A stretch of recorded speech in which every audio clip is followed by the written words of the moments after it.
Buongiorno a tutti, buon giovedì 4 maggio, benvenuti a Sveglia Trieste. In questa giornata andremo a vedere naturalmente, come facciamo sempre, sia le previsioni del tempo che la rassegna stampa del mattino. Poi ci collegheremo anche con la polizia locale per vedere se si sono risolte alcune criticità di traffico di cui vi abbiamo parlato anche nella giornata di ieri, ma vi dico subito che avremo ospiti in collegamento oggi Massimo Moretuzzo del Patto per l'Autonomia e Antonio Calligaris della Lega, entrambi consiglieri regionali, e poi avremo invece in studio Fabio Scoccimarro, assessore regionale all'ambiente. Quindi se vorrete dialogare con i nostri ospiti potrete farlo come sempre chiamandoci in diretta oppure scrivendoci una mail. Andiamo subito a vedere le previsioni del tempo con l'Osmer Alpa regionale, il sito, la situazione generale. Allora la vediamo qui: un anticiclone interesserà la regione nei prossimi giorni fino a fine settimana.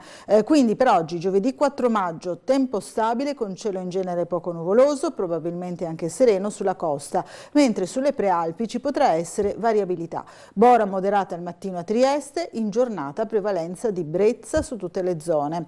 Vediamo la giornata di venerdì 5 maggio, domani, cielo sereno con brezza lungo la costa, poco nuvoloso sul resto della regione, un tempo tipicamente primaverile.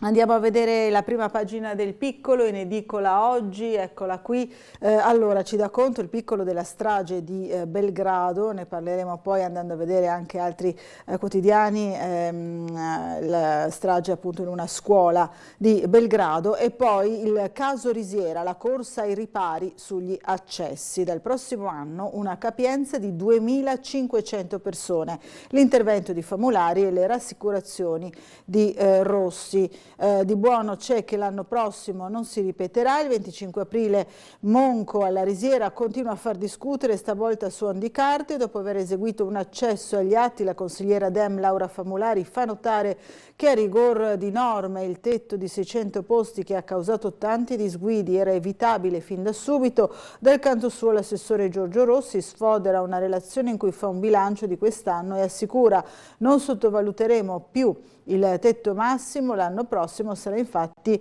di 2500 persone circa.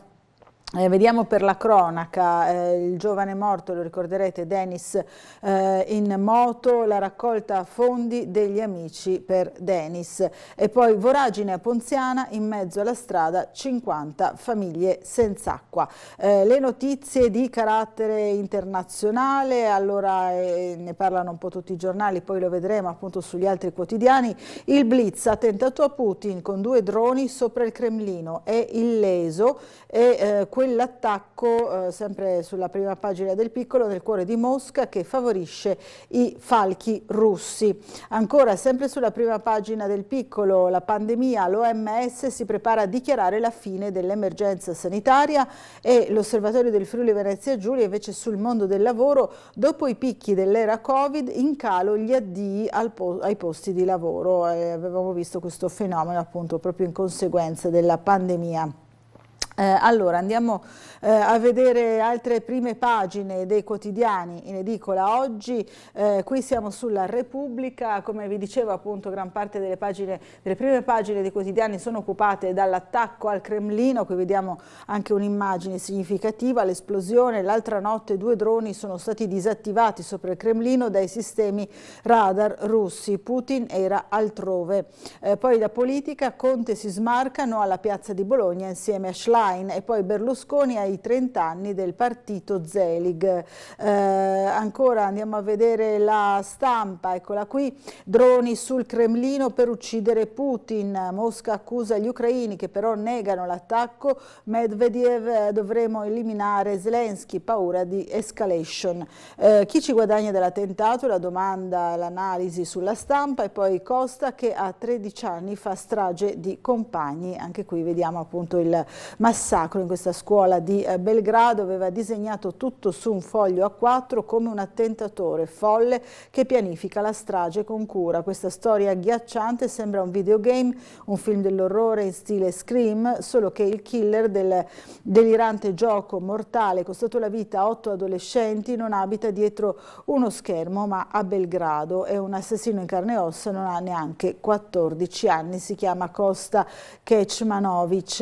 Ieri, 10 minuti dopo le 8, orario di inizio delle lezioni, è entrato nella sua scuola nel quartiere Bene della capitale serba per fare strage di compagni.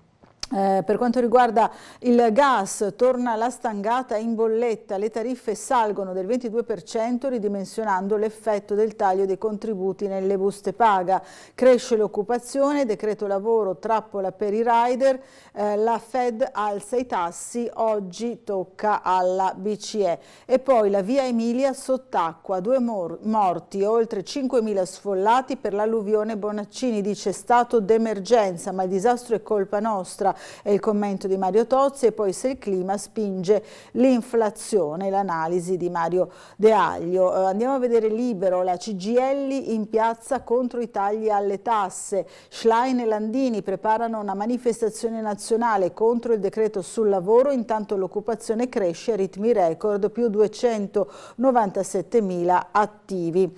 Allora andiamo a vedere anche, lasciate pure che i creduloni credano in pace, apparizioni a Trevignano, il commento di Vittorio Feltri su questo fenomeno. Però vediamo anche i 2 morti, 5.000 a rischio evacuazione, sciacalli sull'Emilia, la sinistra approfitta dell'alluvione per attaccare il governo. E poi ancora 2 droni sul Cremlino, attentato a Putin. Andiamo sul Giornale, droni sul Cremlino, un attacco a Putin, Kiev nega ma è giallo, soldi e COP, trema il PD, scandali rossi, nel mirino degli inquirenti l'uso dei fondi della cooperativa di Mauro Laus, deputato Dem di Torino.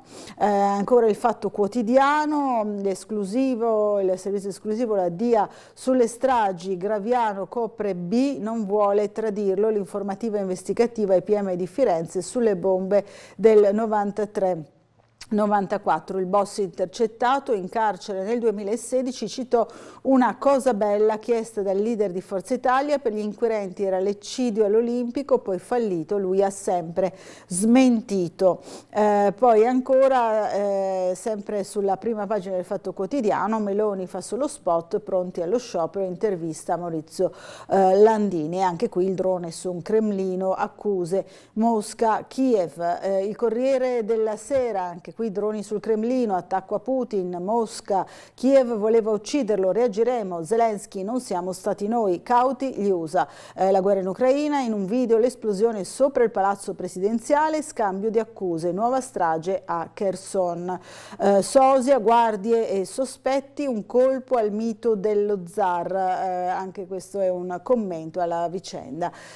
Poi ancora, anche qui vediamo gas aumenta la bolletta a maggio, rincari del 22,4%, la riduzione degli sconti. E poi andiamo a vedere anche la questione delle piogge, fiumi in piena, alluvione, 2 vittime in Emilia Romagna. Queste le notizie terribili. Anche qui l'orrore a Belgrado, un 13enne fa strage a scuola, 9 morti, 8 sono bimbi.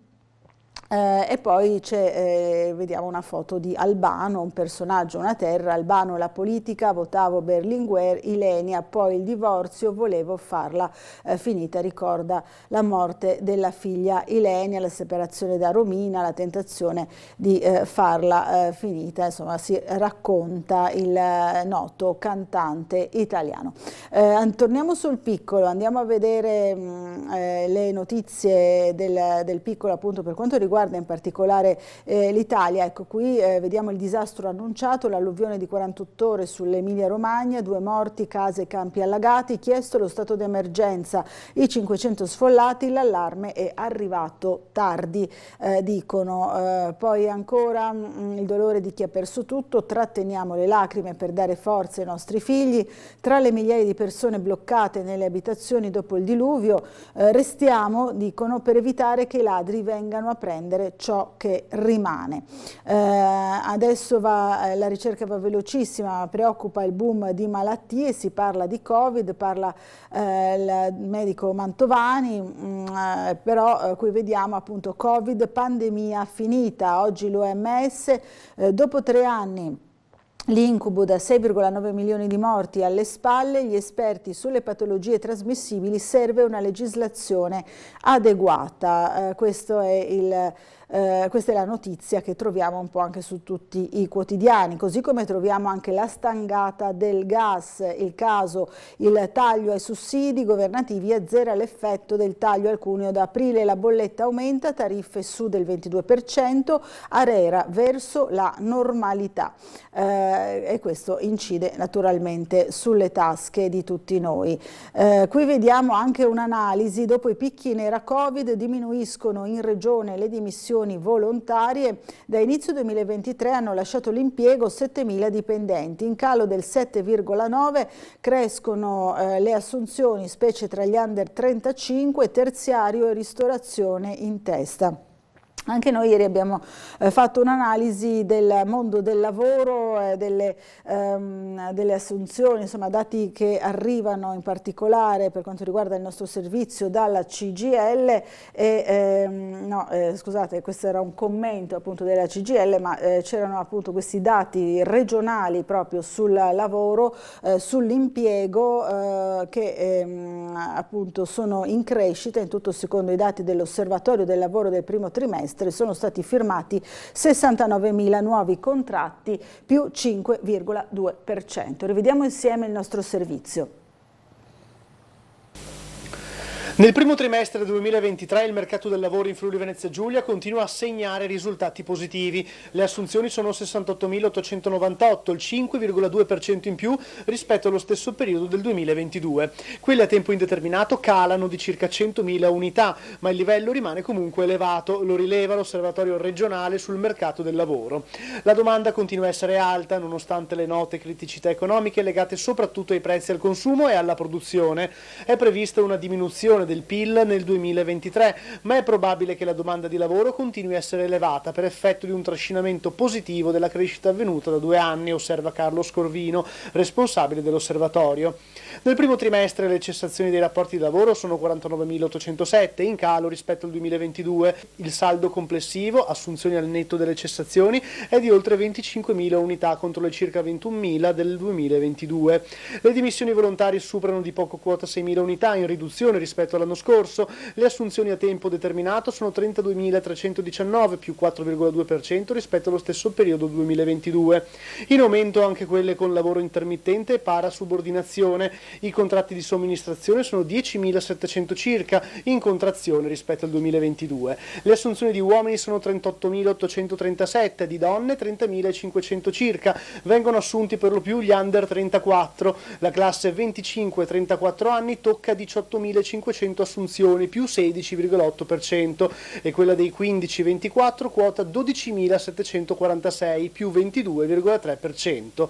Le classi dai 55 anni in su segnano 10.000 assunzioni, con una crescita per i 55-64 anni del 37,9% e gli over 65 del 63,6%. Per quanto riguarda i settori, crescono gli ingaggi nel terziario, mentre calano quelli nelle costruzioni e nella manifattura. Questi i dati appunto relativi all'andamento del mercato del lavoro. Torniamo agli argomenti regionali, torniamo sulle pagine del Piccolo per vedere anche una questione che interessa sempre molto anche i nostri telespettatori, ovvero i pasti in ospedale e RSA. L'appalto va di nuovo alla Veneta Serenissima, bando vinto dalla stessa società che ha gestito il servizio negli ultimi 20 anni. Decise nuove modalità di preparazione dei cibi, in passato c'erano state polemiche sulla qualità e l'abbiamo visto anche noi con le segnalazioni, con le vostre segnalazioni a Sveglia Trieste. Riccardi, l'assessore, dice pronti a passare a una fase nuova per migliorare l'offerta alla linea della regione. C'era appunto anche la segnalazione dell'ex consigliere regionale e segretario triestino del Movimento 5 Stelle Andrea Ussai, che denunciava il rinvio a giudizio dei vertici di Serenissima per turbativa d'asta nell'ambito dell'aggiudicazione del servizio di ristorazione ospedaliero nella vicina regione. Qui appunto c'era stata questa segnalazione. Allora andiamo ancora avanti, qui vediamo la strage in Serbia, Belgrado, strage a scuola, 8 studenti, 13enne spara e uccide 8 studenti e il custode, oltre alla pistola del papà aveva una mappa e un elenco di persone da eliminare. È stato lui a chiamare la polizia, la confessione, strage pianificata da un mese. Davvero una vicenda terribile. Sono stati proclamati 3 giorni di lutto nazionale, polemica su bullismo, armi e social. L'Unione degli insegnanti interroga l'intera società, la ministra della Salute dice servizi psicologici potenziati. Dispersa una barca di pescatori di Umago, ricerche proseguite per tutta la giornata dopo l'allarme lanciato dai familiari, motovedette anche da Trieste e da Venezia. Si cercano appunto queste 2 persone a bordo dell'imbarcazione. Andiamo ancora a vedere invece le notizie di Trieste. Ecco, qui si torna a parlare della questione risiera, le garanzie del comune, in futuro 2500 persone alle cerimonie in risiera. L'assessore Rossi e l'amministrazione, dopo il caso del tetto dei 600, le polemiche e l'accesso agli atti della consigliera Denfa Mulari, non sottovaluteremo più, dice appunto l'assessore Giorgio Rossi, l'abbiamo già visto in prima pagina, e qui c'è tutto un approfondimento nelle pagine interne del Piccolo. L'appalto delle case di riposo, il comune investe 40 milioni, pronto il bando di gara che sarà pubblicato tra una ventina di giorni, la gestione triennale del centro per l'anziano in via De Marchesetti e del Gregoretti all'ex OPP. E poi domani mattina i precari degli asili, il presidio dell'USB in piazza Unità, tornano a farsi sentire domani alle 11 appunto in piazza Unità davanti al municipio. Il sanatorio triestino, ecco vediamo qui il sanatorio triestino gira pagina, azioni libere dalla prelazione, l'assemblea tenutasi martedì mattina ha approvato il bilancio del 2022. Ancora andiamo a vedere le delegazioni, un'iniziativa per il Tallero ancora di Maria Teresa, delegazioni reali con le divise storiche per l'inaugurazione del Tallero in piazza, sabato 13 domenica 14 festa bis nel nome di Maria Teresa, messa da requiem, concerto, sfilate, ricevimento su invito. Qui vediamo alcune foto del Tallero in Ponte Rosso. Ancora da via Marconi fino a Barcola, dentro i bar fioccano gli spazi dedicati al book crossing, un'occhiata ai titoli e poi fra caffè o drink ci si immerge nella lettura sul posto oppure portando il volume a casa e lasciandone un altro, un fenomeno che sta prendendo piede davvero nei bar e nei locali della nostra città.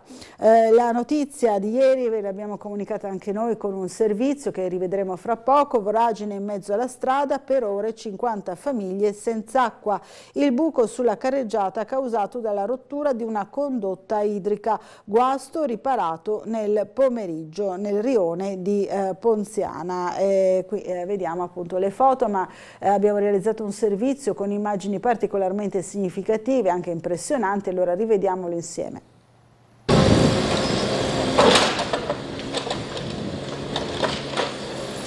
Cedimento dell'asfalto, strada chiusa, traffico deviato e fornitura dell'acqua sospesa per consentire le riparazioni. Alle 8 circa di stamattina a San Giacomo in via Ponziana il manto stradale non ha retto al passaggio dell'ennesima auto dopo la rottura di una conduttura dell'acqua. Lo sversamento idrico nel sottosuolo ha mangiato il terreno sottostante alla carreggiata in brevissimo tempo, tanto che al passaggio di un'auto con un uomo al volante l'asfalto non ha più retto e la macchina è sprofondata.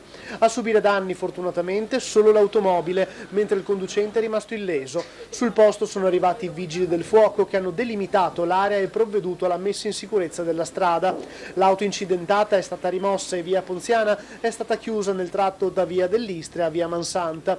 Gli agenti della polizia locale erano sul posto per sovrintendere alle operazioni e deviare il traffico cittadino, mentre il personale di Acegas provvedeva alla rimozione delle porzioni di asfalto per poi proseguire con le riparazioni del tubo rotto che continuava a buttare fuori acqua. I tecnici hanno dovuto limitare la fornitura idrica nella zona per consentire le operazioni. La sospensione delle utenze è scattata alle 10 su via dell'Istria, via Ponziana, via Orlandini, via Gramsci e nelle zone limitrofe. Ieri poi, come detto, appunto il guasto è stato riparato ed è stata ripristinata anche la fornitura d'acqua nelle case che ne erano rimaste sprovviste. Torniamo per un po' sul piccolo per altre notizie relative al traffico, ma poi ci collegheremo con la sala operativa della Polizia Locale, anzi siamo pronti per collegarci con la Polizia Locale per capire insomma se ci sono altre criticità o se ci sono segnalazioni per la giornata di oggi. Allora, chi abbiamo in linea? Buongiorno. Buongiorno, ispettore Capo Gurtner. Buongiorno, allora qual è la situazione in queste ore del mattino e poi le chiedo appunto se ci sono segnalazioni. Allora, io partirei immediatamente con una segnalazione che riguarda la via Bonomea, dove un mezzo da TS Trasporti ha perso l'olio sulla rampa proprio nelle adiacenze della parte in porfido, per capirsi. Sì. Il personale nostro arriverà sul posto e verificheremo. Al momento non ho notizie di chiusure, ma insomma, chi usufruisce di quell'arteria faccia attenzione in quel tratto di strada. È riaperta ieri nel pomeriggio la via Ponziana, mentre ho visto il vostro servizio, intorno alle 17:30 sì, appunto. Ricordo questa sera dalle 22 alle 5 chiusura della Galleria Sandrinelli per dei lavori e iniziano nuovamente i divieti per il Teatro Rossetti, in via Rossetti, via Crispi, per la movimentazione dei camion. Traffico al momento tranquillo e scarso, quindi non avrei da riferire altro. Benissimo, allora la ringraziamo e le auguriamo buon lavoro e buona giornata sia a lei che ai suoi colleghi. Altrettanto a tutti, saluti. Grazie, grazie e buona giornata all'ispettore capo Paolo Gurtner. Allora, andiamo nuovamente a leggere i giornali e a leggere il piccolo in modo particolare per le notizie dal comune. In arrivo il progetto dei bus a chiamata attivi anche di notte. La novità che verrà presentata con Trieste Trasporti scusate, è emersa nella seduta della terza commissione. Ieri, che si è svolta ieri, appunto vediamo una foto con il presidente Massimo Codadrini, l'assessore Michele Balbuder e l'ingegner Paola Capon. C'è anche la questione sollevata dalla segretaria del Partito Democratico Caterina Conti che attacca l'atto aziendale che prevede la riduzione delle strutture sul territorio di servizi fra i quali le microaree. Asugi conferma il taglio dei distretti, il PD contro i consultori dimezzati. Questa è la notizia che viene posta in evidenza appunto dalla segretaria PD. Una raccolta fondi per Denis, il cuore grande degli amici, l'iniziativa di sostegno alla famiglia del giovane morto nell'incidente della scorsa settimana. Salvadanai a disposizione nei bar Vatta, X, Twins e H24. La tragedia, lo ricorderete, in Strada Nuova per Opicina, ragazzo di soli 19 anni, era morto con lo scooter andando contro un'altra auto che ignara stava salendo invece verso Opicina. Vediamo ancora altre notizie sempre sul piccolo. Allora ci si prepara per la Trieste Spring Run, partenza nel segno di 1600 baby runner e domenica il clou. Oggi in Piazza Unità la Young, fra 3 giorni la mezza maratona e la festa della Family, al momento a quota 1200 e 1400 iscritti. Questa insomma è la grande manifestazione podistica, ma anche festa insomma di tutte le famiglie sportive e non della primavera triestina. C'è tempo fino alle 20 di sabato per registrarsi nello stand ad hoc a una delle 2 corse. Staff e agenti su bici e mezzi elettrici nel segno della sostegno sostenibilità ambientale. Questa l'iniziativa. Poi ancora invece ci spostiamo leggermente sempre in provincia, l'intervento di Acega Sapiesse Amga, rete fognaria conclusa, Baia di Duino pronta per la stagione estiva, risolti così i problemi legati alla presenza di batteri in acqua che in passato aveva bloccato a più riprese la balneazione. La fine del cantiere consente la riapertura della strada dal castello al mare dopo 4 mesi di scavi, quindi una buona notizia sia per i residenti che per i tanti appassionati, insomma, delle spiagge del mare di Duino. Trieste Muggia via mare da record, quasi 15.000 passeggeri ad aprile. Delfino Verde a gonfie vele, il sindaco Polidori rilancia trattative con la regione per un nuovo collegamento pubblico fino al Lazzaretto. Questa la notizia, ha dato davvero buoni numeri questo mezzo di trasporto via mare tra Trieste e Muggia, davvero gettonatissimo anche dai cicloturisti, fa sapere Luigi Putignano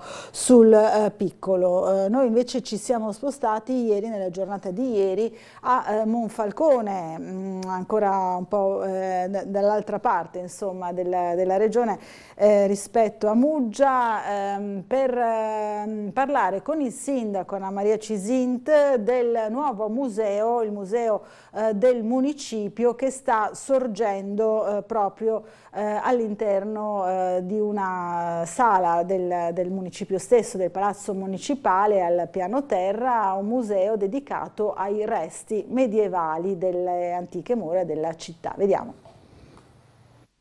Resti medievali, questo è un museo che noi abbiamo ereditato senza che ci fosse una prospettiva di appunto realizzazione e di fruizione. Lo scavo eseguito all'epoca della ristrutturazione del municipio di Monfalcone ha riportato alla luce un vero e proprio tesoro archeologico. Le mura d'epoca medievale e gli importanti reperti emersi si potranno ora ammirare nel nuovo museo che, grazie allo stanziamento da parte della regione di oltre 600.000 euro, sta prendendo forma negli spazi accanto allo storico bar municipio. Attraverso il percorso interattivo in fase di ultimazione si potrà visitare il sito e comprendere appieno l'evolversi di un intero quartiere urbano. L'ultimazione dei cantieri è prevista a fine giugno, come ha spiegato questa mattina il sindaco Anna Cisint insieme al responsabile dei lavori, l'ingegner Enrico Englaro. Un museo medievale molto bello, molto importante, che tra l'altro avrà la possibilità di essere fruito a giugno, momento in cui entro la fine di giugno dovrebbe essere completato, e vi dirò con una serie anche di complicazioni per riuscire a fare tutto, perché è molto recente il parere positivo, ad esempio, ottenuto dalla soprintendenza per quanto riguarda il restauro dei 90 pezzi che verranno inseriti. Quello che vedete adesso è uno stato avanzato, grezzo, quasi finito, perché le opere importanti sono già completamente fatte, cioè il restauro delle murature sotto, cioè il tracciato della città medievale, per quello che si può vedere in queste due stanze che sono circa 70 metri quadri. La spesa complessiva ammonta a un po' più di 600.000 euro. In questo momento c'è la possibilità anche dal bar municipio, storico bar municipio, nel centro storico che è in fase di completamento, di poter già visionare ciò che si sta facendo. Allora, ancora qualche minuto per tornare alla rassegna stampa, alla pagina sportiva del Piccolo.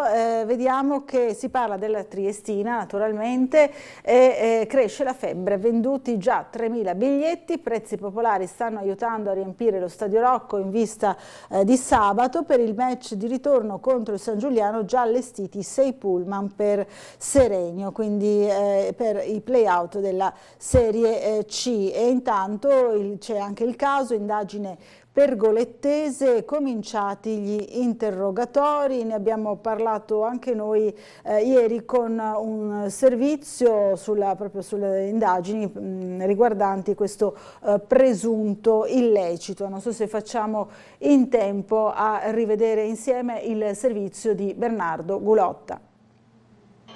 La partita play-out della Triestina è in programma questo sabato pomeriggio allo Stadio Rocco, ma proprio in queste ore sta aumentando l'incertezza circa lo svolgimento della gara. Il motivo è dato dalle mosse del Piacenza Calcio, che ieri sul proprio sito web ha diramato un comunicato che recita: in merito ai recenti fatti di cronaca sul presunto illecito sportivo nella gara tra Pergolettese e Triestina, il Piacenza Calcio comunica di aver presentato istanza al Consiglio direttivo di Lega Pro affinché provveda all'immediato rinvio delle gare di play-out del campionato di Serie C Girone A, in programma per sabato 6 maggio 2023.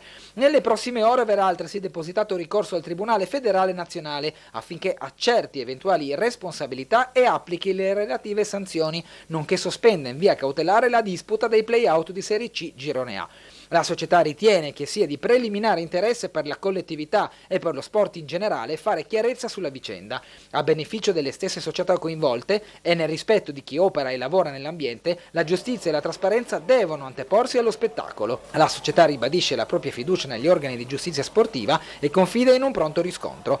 Al netto della posizione del club emiliano, nel frattempo la Lega Pro ha designato la direzione di gara affidata all'arbitro Marco Saia della sezione di Palermo. Secondo quanto si apprende, la vicenda potrebbe avere un suo sblocco nella giornata di venerdì, nonostante al momento la fase attuale sia quella di indagini in corso, la cui previsione di chiusura rimane tuttavia incerta. La Triestina, dal canto suo, ribadita la disponibilità e piena collaborazione con gli organi di competenza, prosegue nella sua chiamata a raccolta dei tifosi per riempire lo stadio, avvalorata dai prezzi popolari disposti sia per la tribuna che per gradinata e curva. Allora, ora ci fermiamo per una breve pausa pubblicitaria. Fra poco ci collegheremo con i nostri due ospiti, che sono due consiglieri regionali. Sono Massimo Moretuzzo del Patto per l'Autonomia, già anche candidato alla presidenza della regione, e Antonio Calligaris della Lega. A fra pochissimo.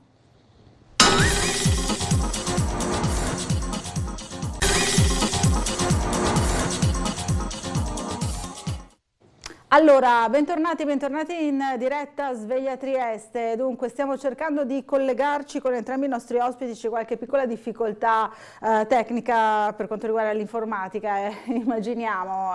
Cerchiamo di perfezionare fra poco i collegamenti con Massimo Moretuzzo e con Antonio Calligaris, entrambi alle prese appunto con problemi con i computer. Allora, intanto andiamo anche a introdurre quello che sarà l'argomento principale, perlomeno di partenza del dibattito tra i consiglieri regionali, che è la presentazione recentissima delle linee programmatiche per i prossimi 5 anni del presidente rieletto Massimiliano Fedriga. Il lavoro da fare, insomma, è stato illustrato all'inizio di questa settimana e tra le varie cose di cui si è parlato, insomma, abbiamo anche intervistato i vari assessori regionali, tra cui quelli alle infrastrutture e all'ambiente, Amirante e Scoccimarro, che fra l'altro avremo più tardi ospite qui in studio. Allora, risentiamo però insieme l'intervista che ha realizzato il nostro Bernardo Gulotta ai due assessori, l'uno riconfermato, l'altra una new entry della giunta regionale. Rivediamo.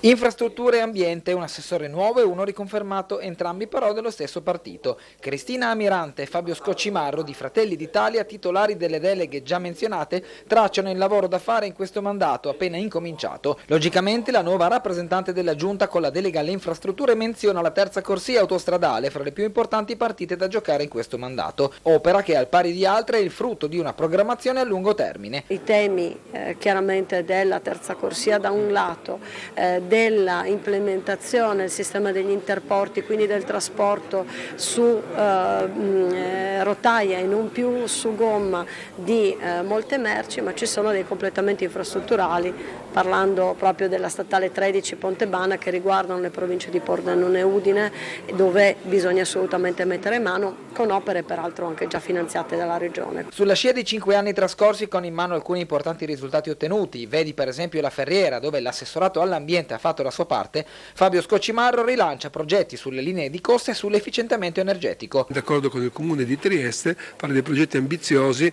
ma nei prossimi 5 anni, non nei prossimi 50, sapete che ci piace fare le cose velocemente e quindi dare una risposta immediata alle esigenze dei triestini, degli operatori del turismo e quant'altro. Così pure anche per i progetti di efficientamento energetico, anche qui continueremo le linee contributive, impianti fotovoltaici e non solo. Le benzine continueremo, anche se inquinanti, a evitare il turismo del pieno e quindi inquinare ancora di più, facendo pagare la benzina un po' di meno a Trieste. Sulla valle dell'idrogeno, Scoccimarro è chiaro, non è cosa da poter sviluppare dall'oggi al domani. Non è immediata, diciamolo subito, abituati a tempi veloci come ho appena citato, è una partita che vedrà in campo l'Italia, la Slovenia e la Croazia tutte insieme a giocarla per appunto un progetto vincente, la valle dell'idrogeno, ma un progetto che cuberà i prossimi 5 anni e non i prossimi mesi, come abbiamo detto, vogliamo iniziare a fare questi progetti.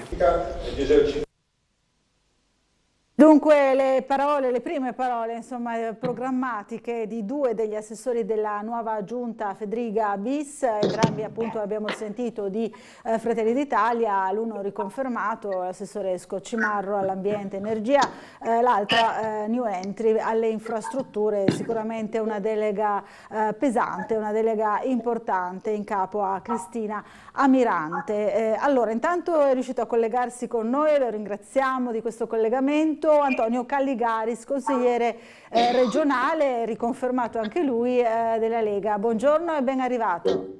Buongiorno a tutti. Grazie di essere qui. Allora, un consigliere di maggioranza, siamo in attesa di collegarci anche con il consigliere già candidato appunto, eccolo qui, lo vediamo, è riuscito a collegarsi anche lui, Massimo Moretuzzo del Patto per l'Autonomia. Buongiorno e grazie anche a lei di essersi collegato. Buongiorno a tutti e a tutti. È sempre un po' complicata la vicenda insomma, del collegamento esterno, però insomma ce l'abbiamo fatta. Grazie a entrambi di essere qui. Allora, prima introducevo appunto l'argomento da cui vorrei partire per questo dibattito, ovvero la presentazione da parte del Presidente Fedriga delle linee programmatiche, no, per i prossimi 5 anni. Vi chiedo che cosa in particolare vi è piaciuto o non vi è piaciuto e quali sono insomma le linee che vi hanno colpito di più, quali sono gli impegni che attende questa giunta e che cosa farete nel caso appunto dell'opposizione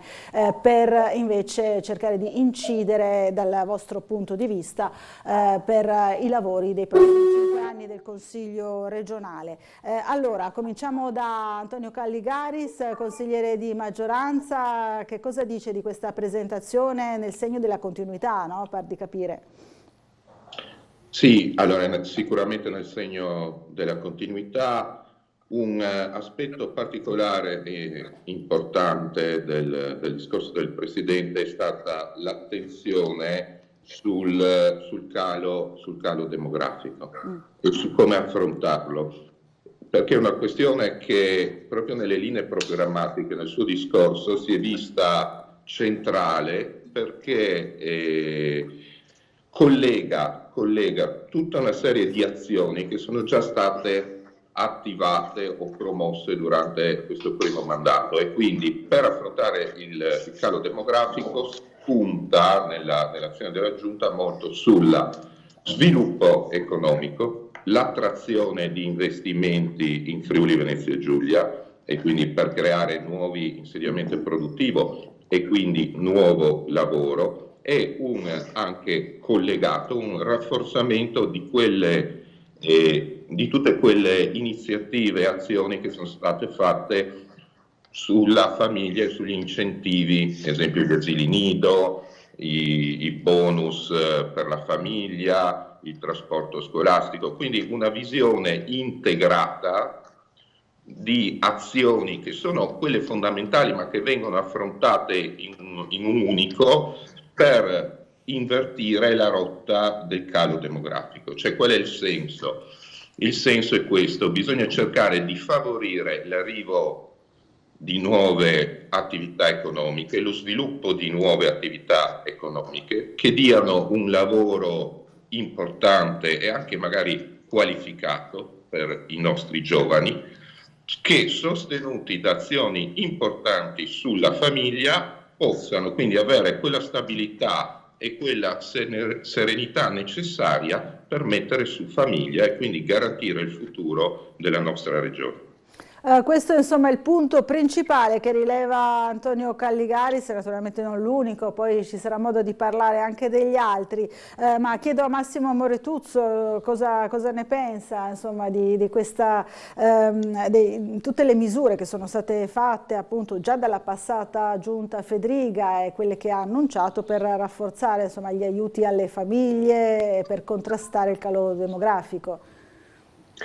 Ma il discorso del Presidente Fedriga è stato un discorso in continuità con quello degli ultimi 5 anni. Noi abbiamo ascoltato un elenco di azioni che erano state messe in campo nella passata legislatura e di intenzioni rispetto ai prossimi 5 anni.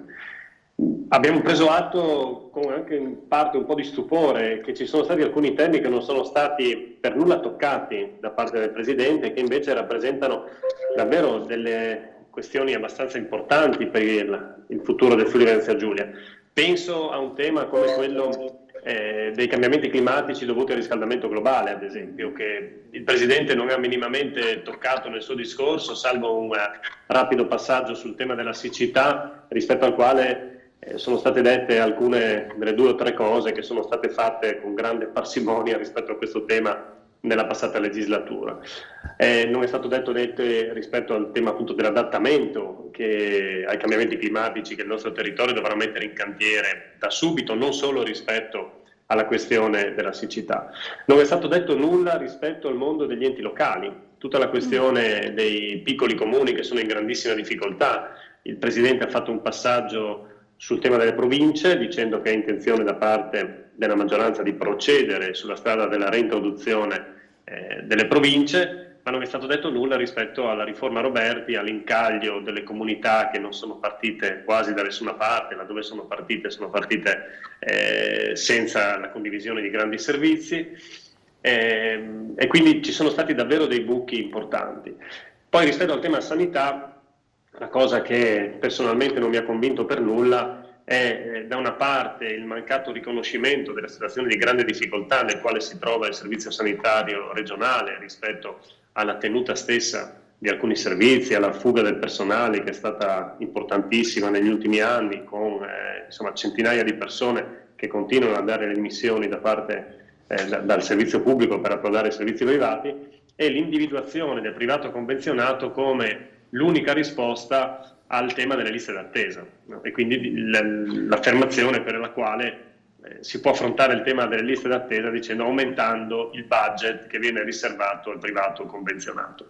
Ecco, in questo senso noi l'abbiamo detto in campagna elettorale, lo ribadiamo ancora oggi, crediamo che il privato convenzionato possa essere un alleato del sistema pubblico, ma non possa essere la leva sulla quale facciamo forza per affrontare il tema delle liste d'attesa. Ci vuole una riorganizzazione complessiva del sistema, ci vuole un'azione che lavori a 360 gradi sulle criticità di una delle questioni più importanti, che è quella della salute, che non ha a che fare solo con la vita dei cittadini, ma anche con 2/3 del bilancio regionale, quindi davvero un tema centrale. Ecco, tutta una serie di passaggi che non ci hanno convinto e che affronteremo anche nel dibattito che ci sarà la prossima settimana in aula, cercando di entrare nel merito in modo molto anche costruttivo, senza contrapposizioni o polemiche sterili, come abbiamo fatto anche durante la campagna elettorale, però entrando nel merito davvero delle questioni che dovranno essere affrontate con urgenza a partire dai prossimi mesi. Dai prossimi mesi, a partire di capire ancora una volta dalla sanità, no? Le critiche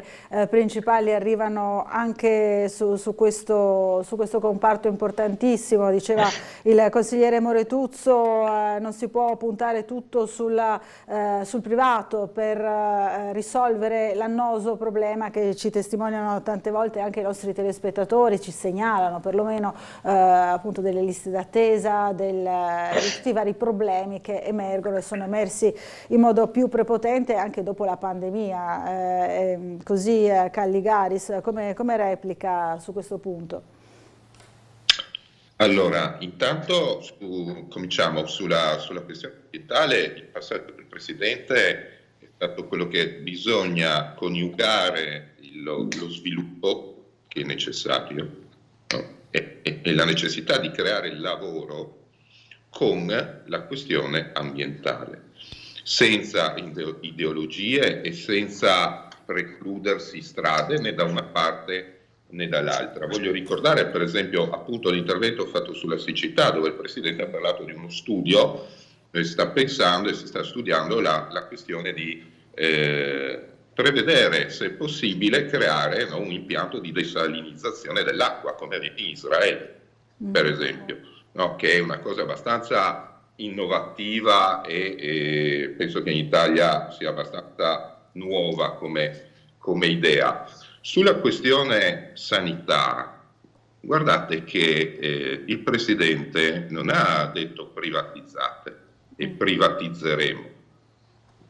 Il Presidente nel suo discorso ha detto che la questione pubblico-privato deve essere vista senza ideologia, perché vedete è un po' difficile secondo me pensare di risolvere il problema delle liste d'attesa senza l'intervento del privato sovvenzionato e convenzionato, che non vuol dire che il cittadino paga per la prestazione, vuol dire che paga la regione per consentire al cittadino di avere la prestazione.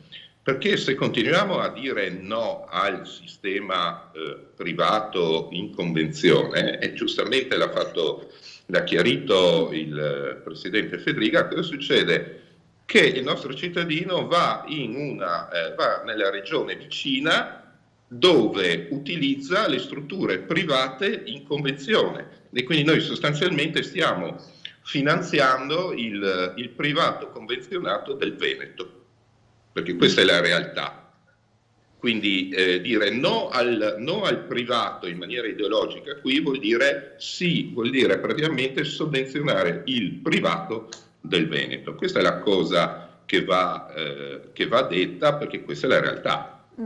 E questa la replica, cosa dice su questo? Perché è un tema davvero molto dibattuto, questo del ricorso, no, al privato all'interno della sanità. C'è chi dice che si demonizza, appunto diceva adesso Antonio Caligaris, si finisce per favorire magari altre realtà regionali a noi vicine, perché comunque insomma al privato bisogna ricorrere in certe situazioni. Cosa risponde Massimo Amoretuzzo? Ma noi non abbiamo mai detto che il privato convenzionato va demonizzato, che non può essere uno degli attori del sistema, no? Abbiamo ribadito in più occasioni, può essere uno degli alleati. Non può essere però l'unica risposta possibile, questa è la cosa che ci lascia molto perplessi. Cioè non possiamo dire che affronteremo il tema delle liste d'attesa aumentando i soldi che vengono dati alla sanità privata in convenzione. No? Non è quello l'unico modo, non vuol dire affrontare davvero i nodi della sanità pubblica regionale. Noi abbiamo detto anche una cosa da diverso tempo, l'abbiamo detto nella passata legislatura e continueremo a ribadirla. In questa regione fino a una decina d'anni fa c'era un sistema di valutazione di quello che era il servizio sanitario regionale, tutta una serie di indicatori che venivano messi nero su bianco, veniva pubblicato un rapporto annuale rispetto alla appropriatezza della domanda di salute e all'adeguatezza della risposta. Quindi capire se effettivamente tutte le visite richieste o prescritte erano visite necessarie, se la risposta che veniva data era una risposta adeguata da parte del servizio pubblico, e sulla base di quegli indicatori, di quelle valutazioni venivano messe in campo tutte le strategie e gli investimenti per cercare di dare risposta a quella situazione. La cui criticità è evidente che viene da lontano, noi l'abbiamo sempre detto, non è nata negli ultimi 5 anni, non dipende esclusivamente dalle scelte dell'amministrazione Fedriga. Però è altrettanto vero che in questi 5 anni, con risorse a disposizione che non si erano mai viste, non sono stati effettuate quelle scelte necessarie per invertire la rotta di un sistema che si sta impoverendo, e continuare a dare soldi appunto alle strutture private convenzionate non può essere l'unica risposta. Una delle cose ad esempio che non mi sono piaciute in queste settimane, rispetto anche alle dichiarazioni che sono state fatte anche dal vicepresidente Riccardi, e quindi dall'ex vicepresidente Riccardi, assessore alla sanità, che ha detto che i manager delle aziende, i dirigenti delle aziende non si toccano, no? E non si mette in discussione il modo in cui sono state gestite le aziende sanitarie nell'ultima legislatura. Io credo che non sia il modo migliore per partire. Noi dobbiamo invece riconoscere che è necessario in un momento così delicato, ripeto, con criticità che vengono da lontano e che sarebbero difficilmente affrontabili da parte di tutti, qui non ci sono bacchette magiche per risolvere i problemi, non possiamo nasconderci dietro gli slogan o la propaganda, però servono le migliori professionalità possibili e dobbiamo riconoscere il fatto che non è così oggi, non è stato così negli ultimi 5 anni, abbiamo bisogno di nomine vertici delle aziende che non guardano a chi è al potere in questo momento, non rispondono necessariamente signor sì a chi ha la responsabilità di governo, ma sono in grado di fare quelle scelte che sono necessarie per affrontare le criticità, tra cui le liste d'attesa, che possono essere affrontate non solo dando più soldi al privato, ma dicendo ad esempio che è necessario investire nella sanità territoriale, davvero, facendo le case della comunità, ma tenendo le persone che ci lavorano dentro, perché noi rischiamo, rispetto alla sanità territoriale, che è uno degli elementi che possono permettere di allentare la pressione sugli ospedali, che le case delle comunità che andremo a costruire con i fondi del PNRR rimangano vuote, perché non ci sono i medici e gli operatori che lavorano dentro le strutture. Allora, tutti questi elementi io credo che vadano messi sul tavolo e affrontati in modo serio, non possiamo dire semplicemente affronteremo la lista d'attesa tanto più soldi privati. Ecco, io credo che questo sia un errore, questo sì ideologico, perché se il modello che vogliamo è quello della sanità lombarda, allora credo che siamo su una strada sbagliata. È una questione essenzialmente anche di personale, dice appunto Moretuzzo, il personale, quindi bene i contenitori ma anche il contenuto in termini proprio di professionisti, no, che lavorano in questi contenitori.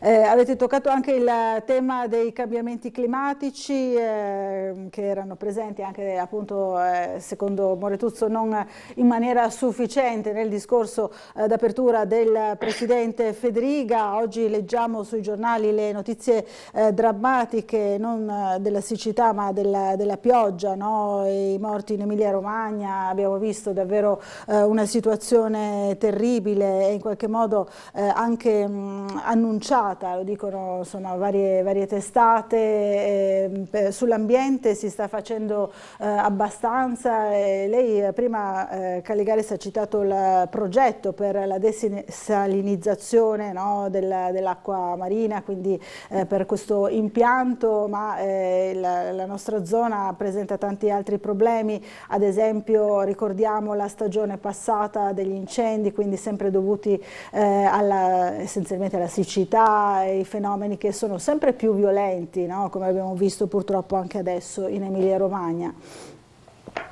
Sì, volevo precisare una cosa sulla questione sanità. Sì. Attenzione che nel discorso programmatico è detto del Presidente privatizziamo e ricorriamo tutto al convenzionato. Attenzione al messaggio che dà Moretuzzo, cioè il Presidente Federica ha detto non è così, è stata fatta, no, ha cominciato in maniera diversa il suo intervento, ha detto l'emergenza del personale emergenza è un dramma nazionale che riguarda praticamente i contratti e le retribuzioni del personale, oltre al già discusso problema di come vengono formati i medici e dei tempi che ci vogliono. No, per cui va affrontato con decisione in maniera a livello nazionale. Poi ha anche detto abbiamo fatto una riforma nel 2019 che sostanzialmente è stata bloccata dall'emergenza pandemica. Ora bisogna portarla avanti con la territorialità del sistema sanitario, cioè quindi creare, rafforzare, implementare quelle strutture che servono appunto, no, per creare un'assistenza più capillare e anche quasi preventiva rispetto all'ospedale, insomma, questo, no? Quindi l'idea e l'azione è integrata, vuol dire più assistenza territoriale, e per le liste d'attesa e anche per le liste d'attesa nessuna pregiudiziale a utilizzare anche il privato convenzionato. Questo è quello che ha detto il Presidente. E poi il Presidente ha detto che privato e pubblico non devono essere avversari ma alleati. Quindi il messaggio e l'azione è più integrata e completa. è diversa, insomma, questa è la precisazione. Vedo che Moretuzzo non è particolarmente d'accordo, ma insomma siete distanti su questo tema in modo particolare, è così. Vediamo se riusciamo... Ecco. Io auguro buon lavoro al collega Caligaris, al presidente Federiga. Avete avuto 5 anni, adesso ne avrete altri 5 per affrontare questi temi. Vedremo come le metterete in campo. Ripeto, siamo distanti su questo tema. Io sono convinto che purtroppo le azioni che sono state messe in campo anche rispetto alla sanità territoriale, insomma, non siano quelle giuste, perché penso a tutto il tema di Trieste, ad esempio, il fatto di avere dimezzato il numero dei distretti sanitari, no? Avere depotenziato una sperimentazione di grandissimo successo, una realtà di grande successo come quella delle microaree rispetto al tema della prevenzione, quindi avere tagliato le risorse necessarie per fare l'attività sul territorio hanno già delle ripercussioni rispetto alle strutture ospedaliere, quindi credo che la strada sia diversa, però è giusto che voi ribadiate la vostra linea, avete vinto le elezioni, noi faremo la nostra parte dentro il Consiglio, però credo che su questi temi davvero serva un confronto molto serrato, leale, sul contenuto, nel merito, scevro da pregiudizi e da contrapposizioni ideologiche, però credo che su questa partita davvero serve un cambio di passo, no? Non possiamo più nasconderci dietro la pandemia, non possiamo nasconderci dietro la carenza di personale determinata anche da questioni nazionali, serve uno scatto in avanti.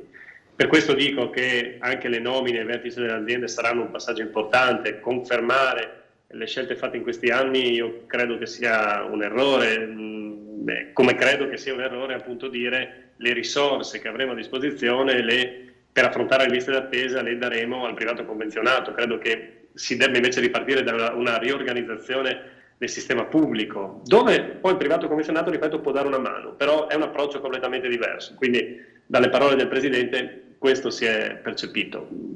Staremo a vedere appunto quali saranno le prime mosse nell'ambito delle prossime settimane, perché questo è un tema centrale. Qui sappiamo bene che è in gioco la tenuta stessa del sistema regionale, perché se viene giù il servizio sanitario, viene giù un servizio fondamentale per i cittadini e le cittadine, e viene giù qualcosa che ha a che fare appunto con 2/3 delle risorse che gestiamo direttamente come regione. Quindi su questo non c'è destra-sinistra che tenga, non ci sono contrapposizioni che tengono, serve uno sforzo collettivo, perché diversamente davvero faremo fatica come regione a tenere su questo punto. Allora, dobbiamo fermarci per una breve pausa pubblicitaria, poi però c'è subito una domanda per il consigliere Caligaris, su quale potrà penso intervenire anche Moretuzzo, da parte del signor Enrico, che riguarda il desalinizzatore. Questo è l'argomento della domanda del signor Enrico. A fra pochissimo.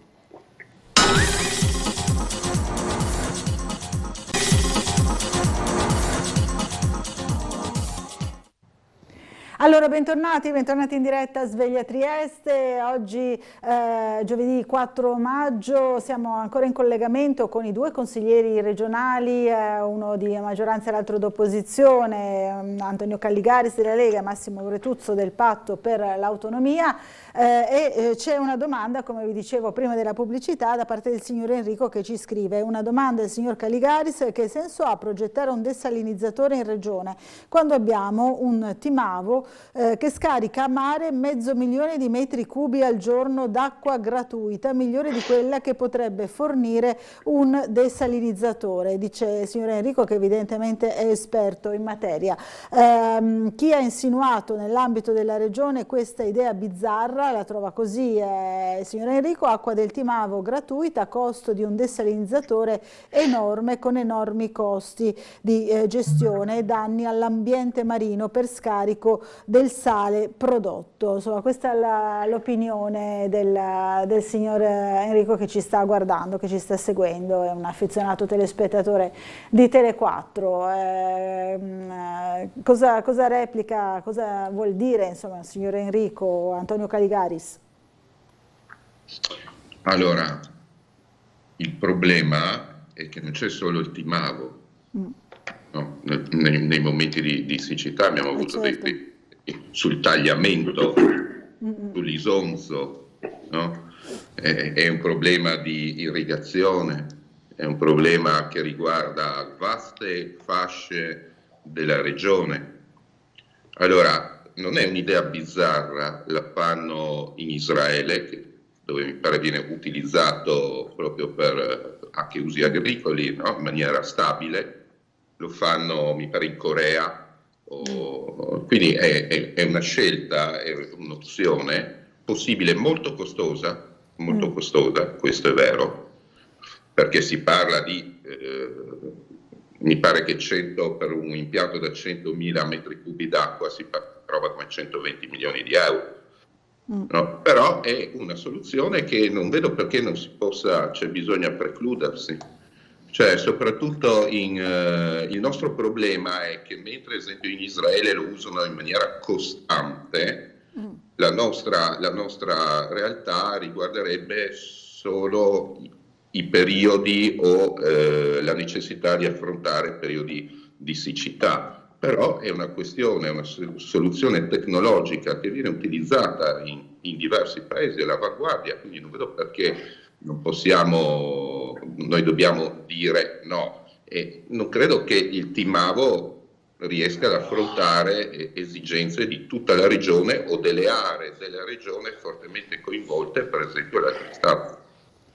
Ecco, quindi è un progetto insomma, che avrebbe il suo costo, però insomma, si può prendere in considerazione per affrontare un problema di portata non soltanto locale, no? Naturalmente qui stiamo parlando appunto di quello che succede nella nostra regione, però è davvero un tema che interessa un po' tutta Italia e non solo. Massimo Moretuzzo, come vedrebbe invece lei questo tipo di progetto, oppure se ci sono altre idee che avreste proposto invece per tentare una soluzione o comunque dare un aiuto non solo all'agricoltura, insomma un po' al territorio davvero per quanto riguarda la siccità, per affrontare la siccità. Ma sono d'accordo col telespettatore, nel senso che questa cosa del desalinizzatore io credo che non stia né in cielo né in terra in questo momento storico, in questa regione. Noi l'abbiamo detto per 5 anni, continueremo a ribadirlo.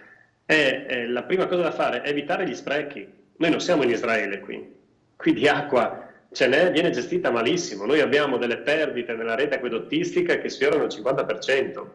In 5 anni non è stato messo un soldo su questo tema. Noi abbiamo, una delle cose che abbiamo detto, insomma, e che credo siano oggettive, è il fatto che in un momento storico in cui il bilancio della regione ha a disposizione risorse che non si sono mai viste, ha superato i 5 miliardi di euro al 31 dicembre 2022 il bilancio del Friuli Venezia Giulia. Quindi risorse cospicue, no? Appunto, che non si erano mai viste prima, e non è stato fatto quasi nulla rispetto al tema appunto della prevenzione del cambiamento climatico, dell'adattamento. Questo dell'acqua è una delle questioni centrali. Non aver investito nella dispersione degli acquedotti è stato un errore clamoroso. Non è pensabile di dire mettiamo 220 milioni, che poi insomma le cifre sul tema dei desalinizzatori sono cifre molto importanti anche rispetto poi alla gestione, non sono solamente l'investimento iniziale per l'infrastrutturazione, ma sono degli impianti altamente tecnologici che devono essere gestiti, no, con grande attenzione, e allo stesso tempo non ridurre e non affrontare in modo serio il tema della dispersione delle perdite degli acquedotti.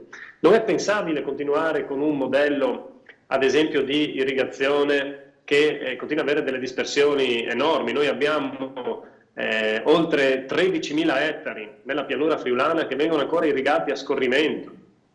Sarebbero bastati 200 milioni nella passata legislatura per trasformare tutta l'irrigazione ancora a scorrimento in irrigazione a pioggia, voleva dire dimezzare il consumo dell'acqua. E che su questo ne abbiamo fatto tantissime volte delle proposte, abbiamo indicato il problema. Gli stessi consorzi di bonifica che hanno dimostrato di avere la capacità di spesa, di ottenere le risorse del PNRR, avevano dato la disponibilità a cantierare subito quelle opere. 200 milioni in 5 anni sarebbe voluto dire stanziare solo 40 milioni all'anno per dimezzare il consumo dell'acqua in agricoltura. Non è stato messo un euro rispetto a quel tema sulle questioni che erano state poste in modo forte sul tavolo. E parliamo di desalinizzatore. Beh, davvero io credo che, come ha detto il telespettatore, è una posizione quantomeno bizzarra, perché significa guardare al dito e non alla luna. Noi dobbiamo affrontare in modo serio e sistematico il tema del riscaldamento globale, del cambiamento climatico, perché diversamente i fenomeni che si verificheranno saranno quelli che si stanno verificando in questi giorni in Emilia. No, queste cose sono appunto disastri annunciati perché sappiamo che sta succedendo questo. E il problema è anche un problema politico e culturale, perché nella passata legislatura abbiamo ascoltato rappresentanti di maggioranza negare i cambiamenti climatici, dire che non è vero che esistano, che chi dice che questi temi sono temi centrali è un ambientalista da salotto. Queste sono le questioni. E poi invece vediamo quello che sta succedendo.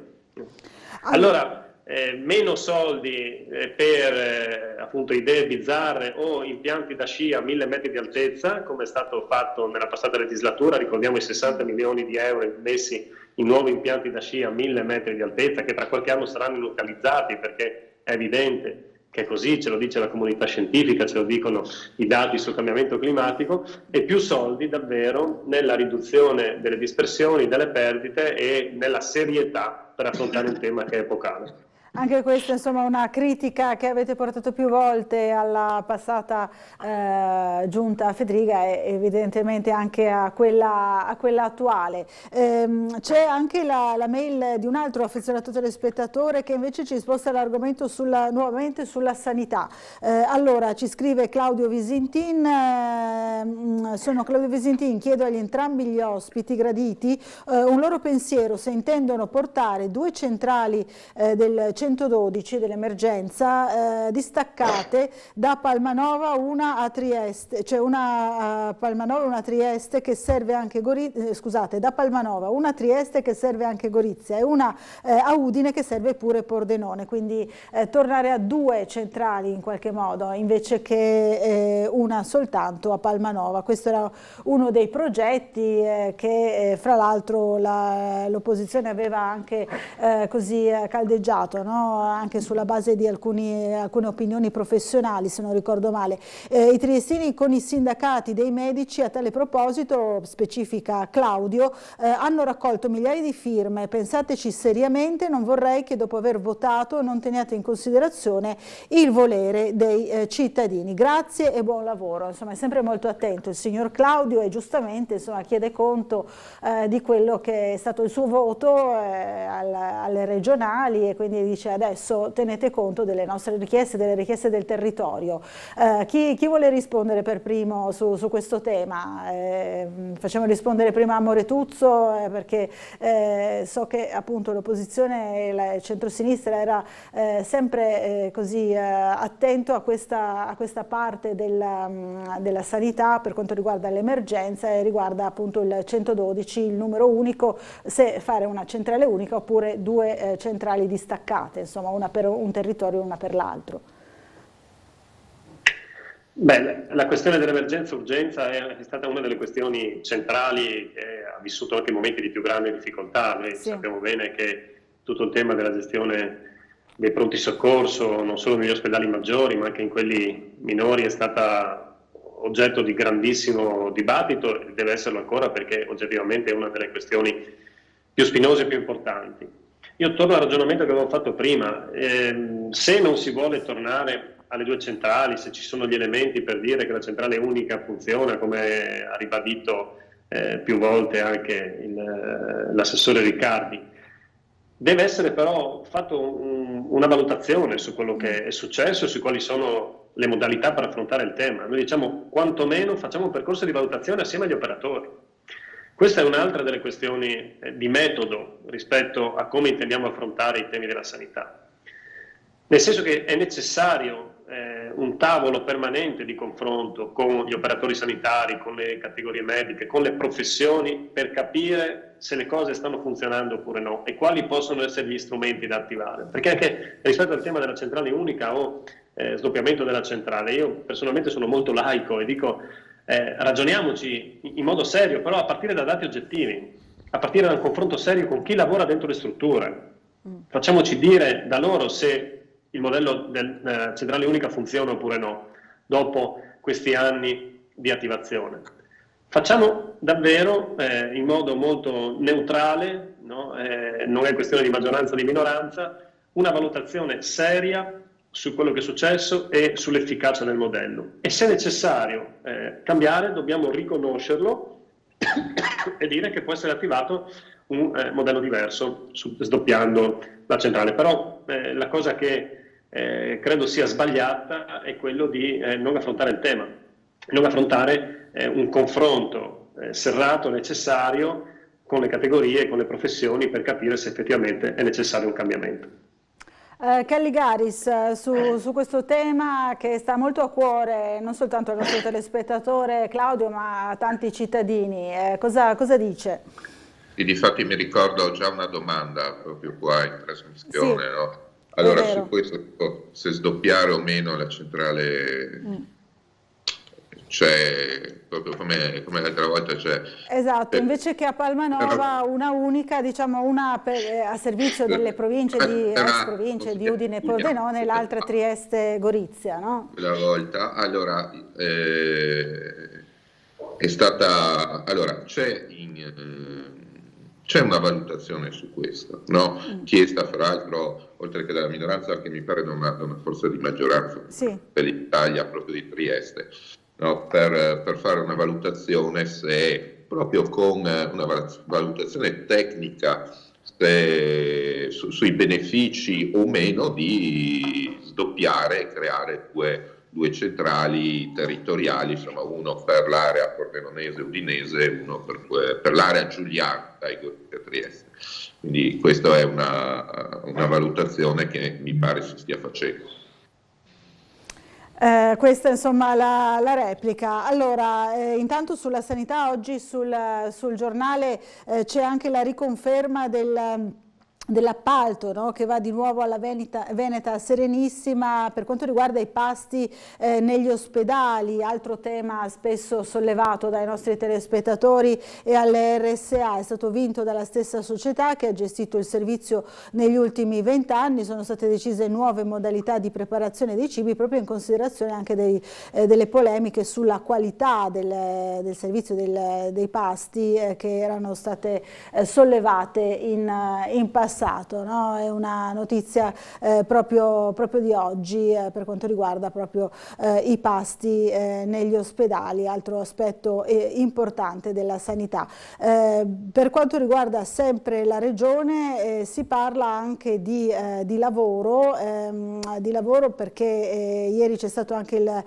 presentazione di questo Recruiting Day per Costa Crociere. Ormai questo tipo di reclutamento dei lavoratori sta prendendo sempre più piede, ne ha parlato l'assessore regionale Rosolén. Ci sono le selezioni in programma dal 17 al 22 maggio, diamo anche questa informazione, la ribadiamo insomma per chi fosse interessato, ma c'è anche un'interessante analisi del mercato del lavoro che il Piccolo in particolare, di cui il Piccolo sottolinea la diminuzione delle dimissioni volontarie che era un fenomeno che avevamo seguito e visto in particolare nel periodo subito immediatamente dopo il lockdown, quindi periodo in pieno Covid, ma questa analisi ci racconta che comunque ci sono dei dati abbastanza positivi insomma, per quanto riguarda l'occupazione. In particolare crescono le assunzioni specie tra gli under 35, nel terziario, nella ristorazione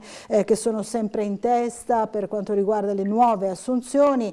Hanno lasciato l'impiego però 7.000 dipendenti che però sono in calo rispetto agli anni passati, gli anni appunto dei picchi come vediamo qui nel titolo in era Covid. Vi chiedo ad entrambi insomma un'analisi un pochino del mondo del lavoro e di quali politiche dovrebbe mettere in atto la Regione per favorire l'occupazione che a dispetto insomma dei dati che comunque sono in crescita, e questo fa sicuramente piacere, resta comunque un nodo centrale, no? Non soltanto della nostra regione, però insomma davvero un po' in tutto il territorio il lavoro e soprattutto il lavoro per i giovani. Moretuzzo. Sì, è un tema assolutamente importante rispetto al quale è vero che ci sono dei dati positivi rispetto al numero complessivo di occupati e rispetto alla congiuntura anche economica di diversi settori. però vanno letti in filigrana e quindi bisogna capire effettivamente quali sono i lati un po' scuri di questo percorso. Ci sono delle questioni, ad esempio, che io credo debbano essere affrontate anche utilizzando gli strumenti che la Regione ha a disposizione. Penso a tutto il tema del lavoro povero e quindi delle persone che hanno un impiego, ma che è un impiego che magari è un part-time involontario, quindi di poche ore, che permette di avere degli stipendi che non garantiscono una qualità di vita dignitosa. Paradossalmente è un lavoro povero che si trova anche dentro nei meandri dei lavori affidati dalle istituzioni pubbliche. Pensiamo al caso degli operatori museali pagati meno di 5 euro l'ora a Trieste, no? E quindi meccanismi paradossali, favoriti anche da procedure di affidamento di gare d'appalto che devono assolutamente essere riviste, perché è paradossale che a creare lavoro povero siano le istituzioni pubbliche. Penso a tutto il tema della parità di genere e quindi i dati ci dicono che comunque oggi le donne a parità di mansione guadagnano quasi 10.000 euro in meno rispetto agli uomini in questa regione, e quindi c'è un tema che deve essere assolutamente affrontato rispetto al riconoscimento e a favorire il lavoro femminile e tutelare il lavoro femminile. C'è tutto il tema dell'emigrazione giovanile che vede i nostri ragazzi andare a lavorare all'estero perché hanno condizioni di lavoro migliori rispetto anche al riconoscimento delle capacità professionali, del percorso di studi, e quindi è una regione che rischia di essere poco attrattiva per le persone che vengono a lavorare qui, perché abbiamo questo tema che deve essere affrontato rapidamente, anche qui senza strumentalizzazioni di natura ideologica, però dire che noi dobbiamo essere una regione in grado sì di attrarre investimenti e aziende, ma dobbiamo essere in grado di attrarre persone che vengano a lavorare qui, perché diversamente il trend demografico rischia di determinare una situazione per cui le nostre aziende fanno fatica a trovare persone che lavorano dentro i nostri sistemi produttivi, e quindi davvero un sistema complesso rispetto al quale servono degli interventi mirati, ma che guardino non solo all'immediato ma al medio-lungo periodo, perché in questo momento storico in cui appunto di risorse a disposizione ce n'è, bisogna utilizzarle con grande attenzione e lungimiranza, perché le scelte che facciamo oggi avranno un impatto fondamentale per i prossimi anni, dove non è detto che queste risorse pubbliche siano a disposizione in modo così cospicuo. Quindi gli investimenti che vanno fatti anche nel settore della formazione professionale devono essere assolutamente attenti. Calligaris, come intervenire per migliorare il trend e per così colmare anche questo problema, risolvere anche questo problema della precarietà, no? Perché giustamente diceva Moretuzzo, bene il lavoro e le nuove assunzioni, però bisogna anche saper leggere tra le righe dei dati che ci vengono forniti. Non tutte le assunzioni, lo sappiamo, sono sempre assunzioni stabili e che possano dare una prospettiva a chi è interessato, insomma, dall'assunzione. Calligaris.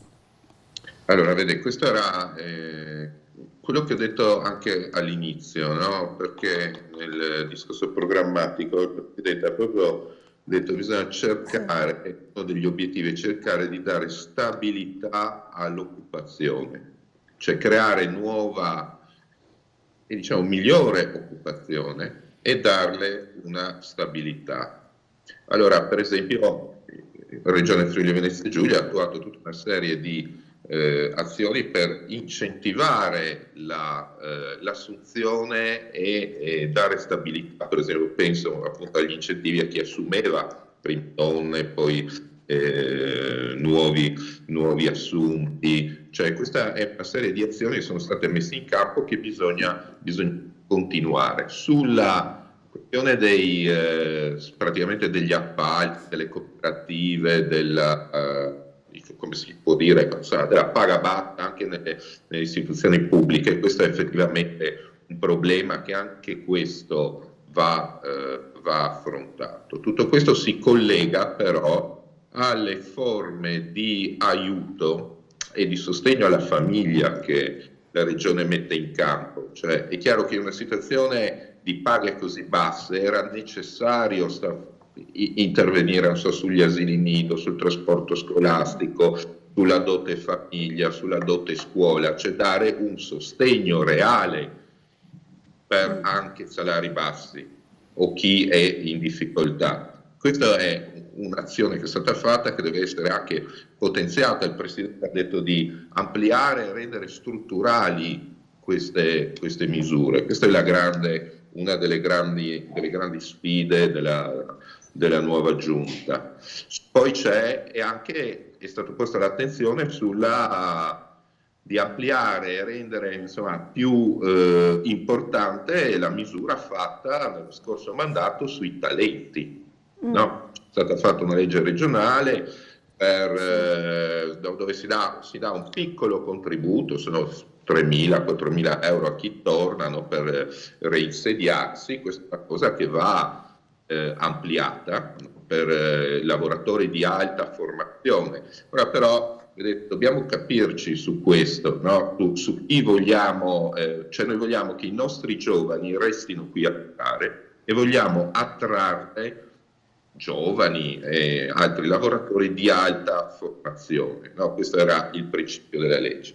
Allora bisogna stare attenti perché nella discussione di quella legge ci furono degli emendamenti fatti dal PD e dal Movimento 5 Stelle per cui alla fine lavoratore di alta formazione universitaria e specializzato diventava quasi l'idraulico sloveno che abita a Sesana. Cioè, c'erano degli emendamenti che parlavano dei lavoratori transfrontalieri dicendo davamo i soldi anche a quelli. Cioè, con tutto il rispetto e la simpatia per l'idraulico sloveno che abita a Sesana. Bisogna stare attenti, no? Perché questo poi, se si fanno scelte ideologiche, si finisce concretamente in questo. Scelte ideologiche, dice Calligari, vedevo che sorrideva appunto su questo sì, punto. A proposito di scelte ideologiche, mi veniva in mente la scelta di vincolare a 5 anni di residenza, no? I contributi dell'edilizia agevolata, no? Che nella passata legislatura questa maggioranza aveva cercato di far passare, che poi norma è stata impugnata dalla consulta. Mi veniva in mente che ho incontrato durante la campagna elettorale nei mesi scorsi degli industriali della provincia di Pordenone che erano molto arrabbiati con quella norma perché aveva fatto scappare degli ingegneri veneti che avevano reclutato con grande fatica da Treviso, Castelfranco Veneto, Mogliano, che erano venuti a lavorare nelle importanti aziende della provincia di Pordenone e che dopo 2 anni di lavoro qui avrebbero voluto, no, avere l'accesso all'edilizia agevolata, ai contributi insomma previsti per la casa in Regione Friuli Venezia Giulia e che in virtù di quella norma non ne avevano diritto e quindi erano scappati e ritornati in Veneto. Ecco, credo che questo non sia un modo molto serio e sensato e pragmatico per affrontare i problemi, quindi davvero credo che si debba superare gli steccati ideologici e dire che le questioni vanno affrontate nel merito. Aggiungo una considerazione: smettiamola con la politica dei bonus, però non credo che tutte le risposte possano essere date attraverso i bonus, no? In questa legislatura, nella passata legislatura abbiamo visto una fioritura di bonus per qualunque cosa, dal bonus taxi al bonus bolletta per le aziende al bonus appunto talenti. Io credo che, e condivido quello che ha detto il collega Calligari, che ha detto anche il Presidente Federica nella sua relazione programmatica, servono misure strutturali. Dobbiamo passare dalle politiche dei bonus alle politiche strutturali, quindi auspico che, ad esempio rispetto al tema degli asili nido, si arrivi ad avere degli asili nido a disposizione di tutte e tutti per facilitare il lavoro di genere, per facilitare tutte le politiche per la famiglia che permettono di avere dei servizi più che dei bonus da poter spendere appunto nei servizi che vengono offerti, perché la caratteristica dei bonus è che ci sono finché ci sono le risorse disponibili. Quando le risorse cominciano a calare, allora di bonus non ce n'è più e si rimane con il cerino in mano. Noi invece dobbiamo essere consapevoli che servono delle misure strutturali per affrontare dei temi che sono strutturali e rispetto ai quali, ripeto, oggi dobbiamo fare gli investimenti necessari per raggiungere gli obiettivi che vedremo tra qualche anno. Adesso che dice Moretuzzo ci sono i soldi, no? prima che finiscano. Allora dobbiamo fermarci per una brevissima pausa pubblicitaria, a fra pochissimo ancora in compagnia dei nostri due ospiti.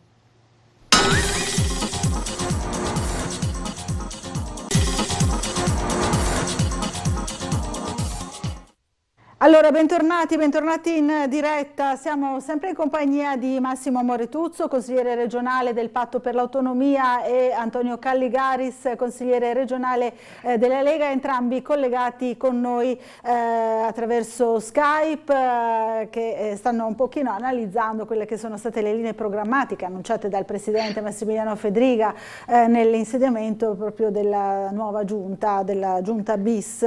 Non vi ho chiesto prima, insomma, che cosa pensate proprio di questa nuova giunta all'insegna della continuità, con due nuovi innesti, però sostanzialmente, insomma, abbastanza in continuità con quella passata, con la prima giunta Fedriga. Calligaris, come ha visto? Fra l'altro c'era stato anche il suo nome, no? Tra i possibili nel toto assessori, poi non è andata così. Ci racconti, insomma, come vede questa nuova giunta? Beh, molto bene. Intanto le piace. È la prima giunta in 15 anni che viene per l'80% confermata, no?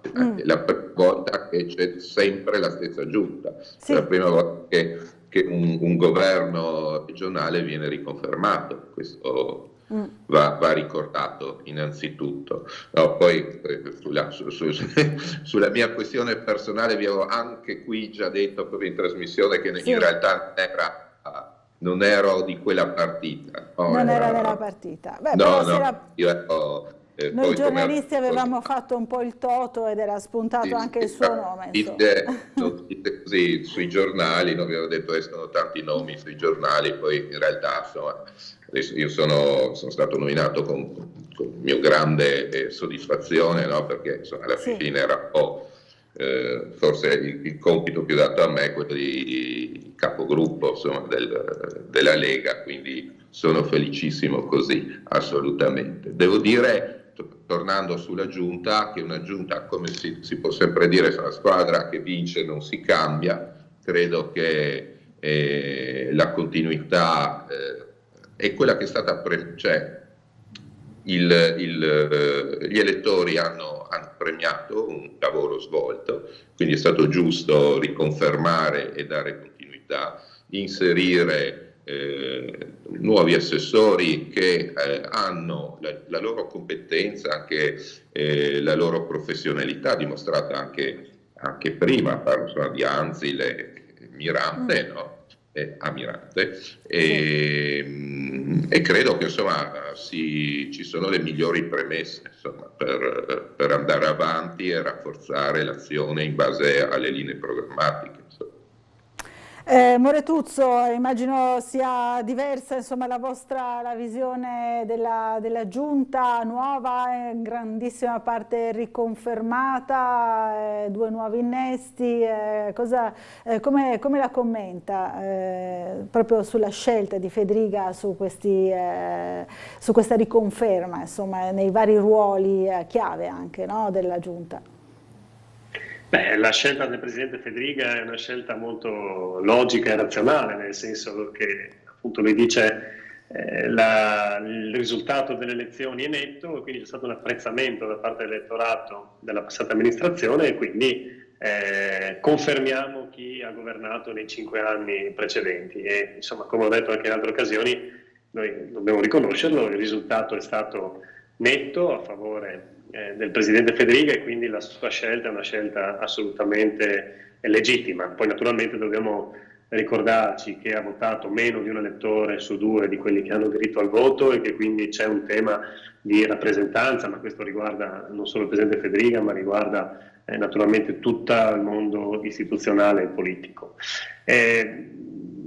Credo che per quanto ci riguarda naturalmente gli elementi di preoccupazione che avevamo nei mesi scorsi ce li abbiamo a maggior ragione oggi, perché crediamo che serva davvero un approccio diverso rispetto alle questioni sanitarie che abbiamo discusso anche stamattina, rispetto alle questioni ambientali sulle quali nella passata legislatura l'assessore Scocimarro non ha dato l'attenzione e le risorse che sono necessarie e che saranno necessarie, rispetto a tutta la partita degli enti locali, quindi anche il ripescaggio dell'assessore Roberti, che era stato escluso dal voto popolare, no? E quindi non eletto in consiglio, ripescaggio in giunta, è un segno di continuità rispetto a un mondo, quello degli enti locali, che invece davvero ha bisogno di altre risposte alle criticità crescenti che oggi vivono i nostri municipi.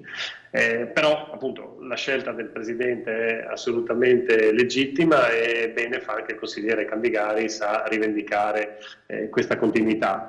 Per parte nostra noi, ripeto, faremo comunque un'opposizione molto leale e senza toni gridati, come abbiamo fatto anche in campagna elettorale, ci è stato riconosciuto dallo stesso Presidente. Noi non abbiamo calcato sulla propaganda, sugli slogan, anche su temi su cui sarebbe stato facile fare propaganda. Credo che oggi il momento storico, le difficoltà che stiamo vivendo hanno bisogno di un confronto serio e leale, ma anche molto fermo nei contenuti. Noi abbiamo delle posizioni molto diverse rispetto alle questioni principali, appunto rispetto al mondo della sanità, dell'ambiente, degli enti locali, e terremo ferme queste posizioni in un confronto che però deve essere assolutamente nel merito. Noi abbiamo bisogno di riuscire a trovare la quadra su alcune questioni fondamentali rispetto alle quali c'è bisogno davvero del contributo di tutte e di tutti. Non possiamo pensare che alcuni temi si affrontino semplicemente a colpi di maggioranza, e quindi su questo l'auspicio è che la Giunta, diversamente dalla passata legislatura, abbia un approccio rispetto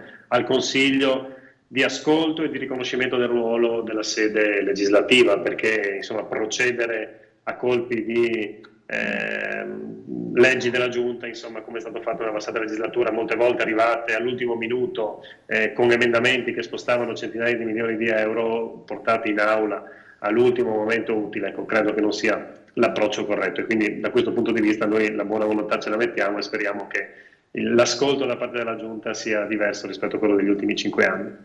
Poi torneremo, Moretuzzo, anche sulla questione appunto enti locali. Ha detto più volte che la riforma a suo giudizio è in qualche modo arenata, no? Comunque incompiuta. Capiremo anche che cosa manca magari a questa riforma annunciata appunto proprio dall'assessore Roberti, che era ospite nei nostri studi ieri mattina. Allora, prima però volevo leggere anche la mail di Paola, che ci scrive di essere particolarmente preoccupata dopo aver visto le immagini, le abbiamo date anche noi ieri, della voragine che si è aperta in via dell'Istria, via Ponziana, tra via dell'Istria e via Mansanta, dicendo sarebbe ora di mettere mano alla ripavimentazione delle strade e dei marciapiedi qui a Trieste. Questa è la nota di Paola. Quella è una nota dolente di tanti comuni, no? Quella della sistemazione proprio delle strade e dei marciapiedi, riguarda meno la regione e più sicuramente i comuni, però riguarda anche quello di cui stava parlando Moretuzzo, no? La possibilità dei comuni di agire, di avere dei fondi, di avere comunque un quadro anche normativo diverso. È così, Moretuzzo, cioè la riforma degli enti locali incide anche sulla vita quotidiana, no? Poi dei piccoli e grandi comuni. Quello di Trieste naturalmente è più grande di quelli di cui parlava lei prima. Sì, è una delle competenze principali che abbiamo come regione, no? Tutto il tema dell'assetto istituzionale del nostro mondo delle autonomie locali è una competenza regionale, ed è un tema sul quale davvero bisogna rendersi conto che così le cose non possono funzionare. Noi abbiamo, se penso a 5 anni fa, la campagna elettorale che era stata fatta dall'amministrazione di centrodestra contro le UTI, le unioni territoriali, che avevano tutte le loro criticità, era stato uno dei cavalli di battaglia appunto della Lega e dei partiti di centrodestra per dire dobbiamo ridare centralità ai municipi.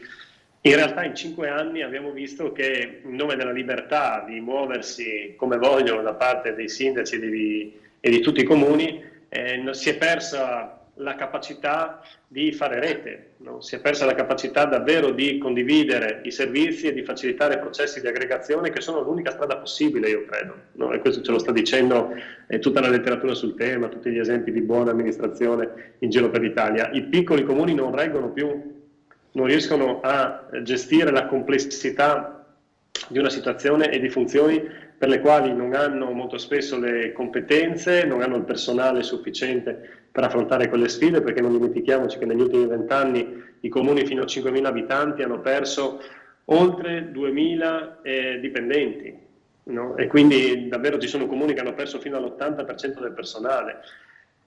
Il personale che è difficile da reintegrare perché i piccoli comuni non sono più attrattivi, le persone nonostante i concorsi e le disponibilità non vogliono più lavorare dentro i piccoli comuni perché la situazione di complessità e la difficoltà di affrontare i temi che vengono posti è enorme e quindi dobbiamo necessariamente ripartire dal favorire percorsi di aggregazione. In questo senso io l'ho detto e lo ribadisco, noi siamo contrari all'ennesima riforma, no? Non possiamo pensare che ogni volta si riparta da zero.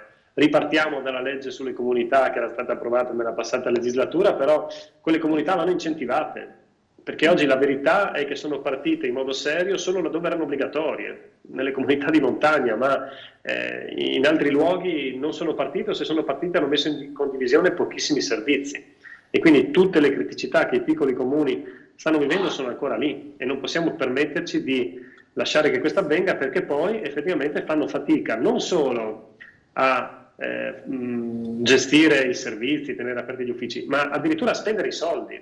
Cioè noi abbiamo l'ultimo dato che risale insomma a qualche mese fa, oltre 700 milioni di euro fermi nei cassetti dei comuni in opere che non vengono cantierate, marciapiedi, strade, piazze, scuole, che non vengono realizzate perché ai comuni manca il personale per far andare avanti questi lavori e perché il quadro normativo a partire dal codice degli appalti è così complesso che non riesce ad essere affrontato. Allora su questo credo davvero che serva uno sforzo perché non possiamo semplicemente dire ognuno fa quello che meglio ritiene.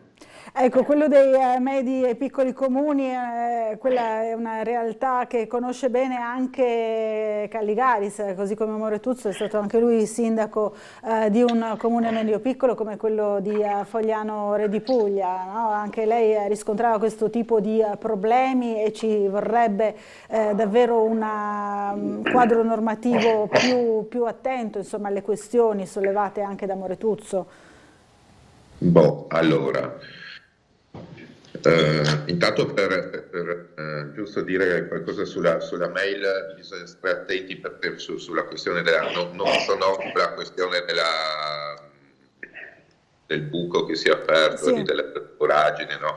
Però lì non è solo, bisogna dire stare attenti anche Massimo Moretuzzo lo sa, no? Avendo fatto il sindaco, che quando si apre una voragine non è proprio una questione di asfalto e marciapiedi, ma molto probabilmente c'è qualche perdita nella rete, no, idrica, appunto, sì, come parlavamo prima, o fognaria. Lì c'è qualche questione un po' più complessa che riguarda anche il gestore dei sottoservizi, no? Mediamente è quello che crea il problema, cioè lì non si risolve rifacendo i marciapiedi, quello è un po', no, è un intervento un po' più strutturale. Sulla questione allora, qua si dice c'è bisogno, allora sì, è come si risente sempre che bisogna fare un'altra riforma, avere un altro quadro normativo. Allora, guardate che semplicemente il quadro è già stato fatto. Il quadro della riforma fatta dall'amministrazione precedente, dal centrodestra, è sostanzialmente già stato fatto. Si parlava che in questi 5 anni i comuni hanno perso la capacità di fare rete e di mettere insieme i servizi. Guardate che prima non c'era la capacità, c'era l'obbligo e l'imposizione per tutti di utilizzare gli uffici e addirittura noi la chiamavamo un esproprio nella gestione dei propri uffici, perché questa era la riforma delle UTI. Noi abbiamo semplicemente detto ai comuni: non preoccupatevi, non sarete più obbligati, no? Non sarà più qualcuno che vi dice come fare, cosa fare. Deciderete voi come fare, dove fare, con quanto fare insieme. Questa è stata semplicemente la nostra grande azione. Questa è stata. Allora, liberando i comuni e lasciandoli liberi di decidere di organizzarsi da soli nell'utilizzo del loro personale, degli loro uffici, liberandoli e volendo liberarli da delle funzioni che gli erano state attribuite, che erano quelle della provincia, e su cui loro in realtà che non avevano sostanzialmente neanche mai affrontato, ma che non possono affrontare, perché una strada di livello provinciale che riguarda più territori, per me è meglio che la gestisca un ente sovraordinato e tanti sindaci messi assieme, perché l'opposizione fa sempre confonde i livelli delle competenze e delle funzioni.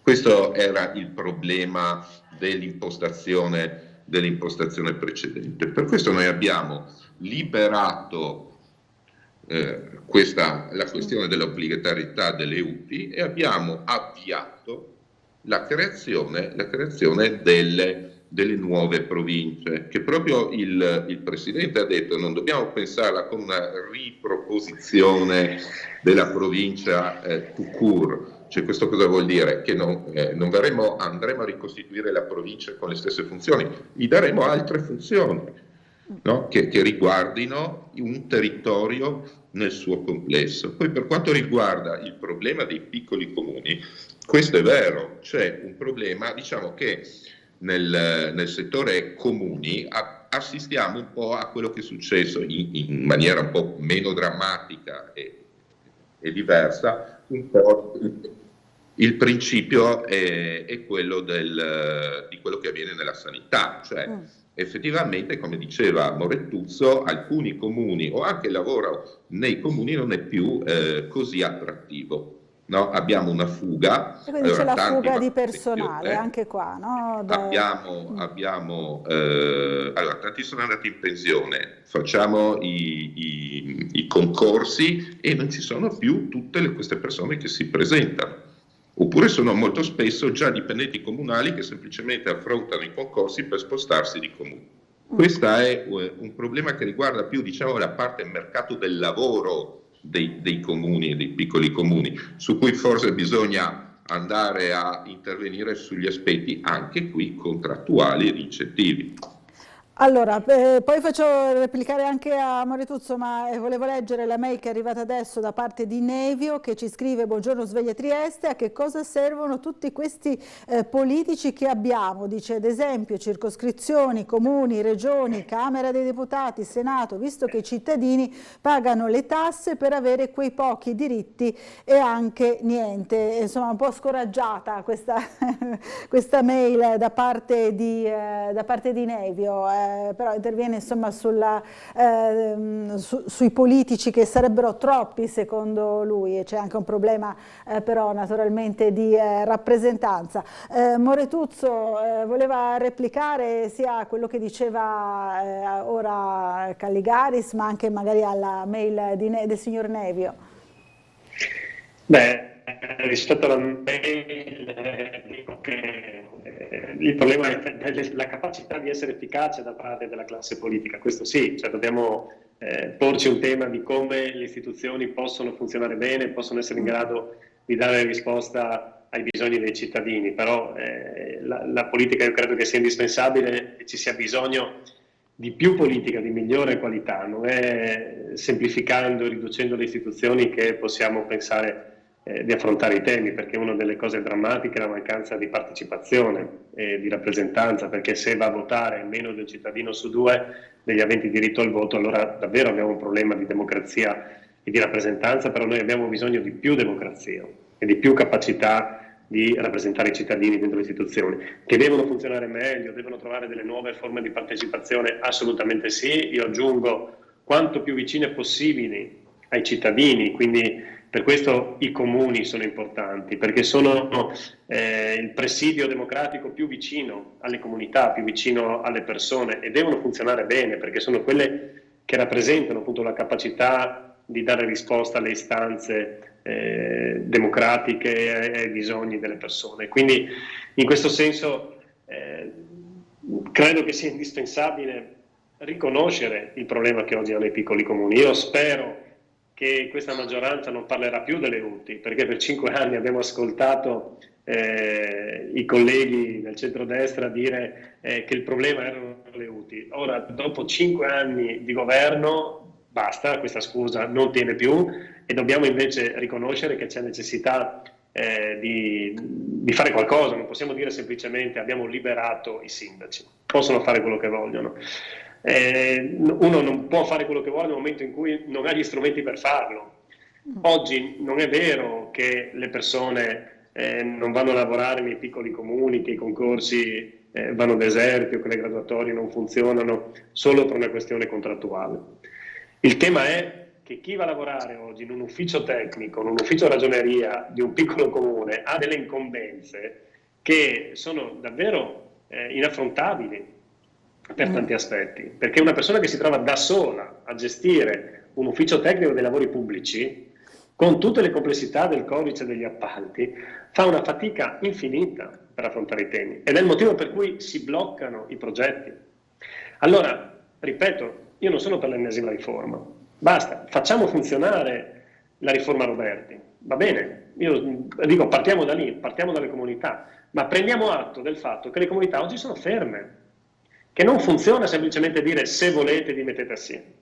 Noi dobbiamo accompagnare quel percorso lì, incentivare, come ha chiesto anche il CAL, il Consiglio delle Autonomie Locali, hanno chiesto i sindaci, incentiviamo i percorsi di aggregazione, perché devono essere facilitati. Noi dobbiamo mettere i sindaci nelle condizioni di dire se ci mettiamo assieme, se uniamo i servizi, se uniamo i nostri uffici, siamo in grado di affrontare meglio le sfide, perché diversamente non siamo in grado di farlo. Diversamente i fondi del PNRR rischiano di rimanere bloccati, perché i comuni che hanno 2, 3, 4, 5 dipendenti non possono cantierare opere in tempi ragionevoli. Questo è quello che sta succedendo. Allora, prima lo riconosciamo, meglio è. Meglio è. Pierpaolo Roberti, che fra l'altro come assessore appunto riconfermato sarà presente questa sera a Ring, una comunicazione di servizio a Ring con Ferdinando Varino. Questa sera ci saranno anche Sasha Colautti dell'USB, Maria Rosaria Capozzi del Movimento 5 Stelle, Simone Polesello della lista Fedriga, Igor Treleani di Fratelli d'Italia, Manuela Celotti del Partito Democratico. Abbiamo una telefonata, sentiamola subito. Pronto, buongiorno, chi è in linea con noi?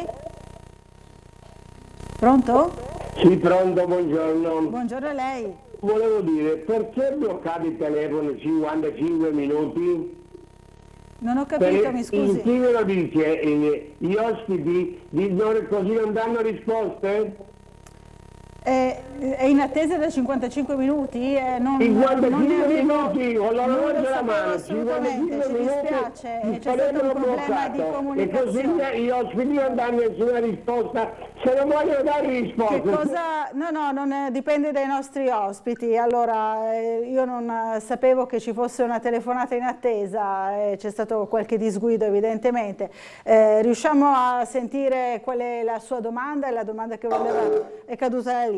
Allora ci dispiace, provi a richiamarci, magari adesso siamo proprio poi in dirittura d'arrivo, quasi in conclusione della prima parte della nostra trasmissione, quindi eventualmente cercheremo di risentire il signore nel prossimo intervento, che sarà con l'assessore regionale Fabio Scocimaro, l'assessore regionale all'ambiente e energia. Ancora Calligaris sulla questione calda, no, degli enti locali. C'era una replica che voleva fare a Moretuzzo, quello che diceva appunto. Allora, sì. Tanto sulla questione della mail del cittadino, lì anch'io concordo con... Del signor Nevio, sì.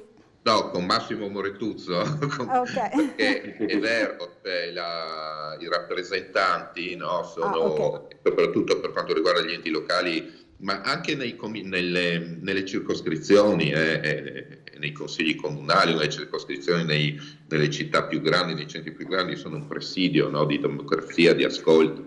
No, io quando sento queste, come il messaggio della mail, no, vorrei dire, guarda, state attenti che se non avete il politico, il rappresentante o l'eletto, avete il funzionario.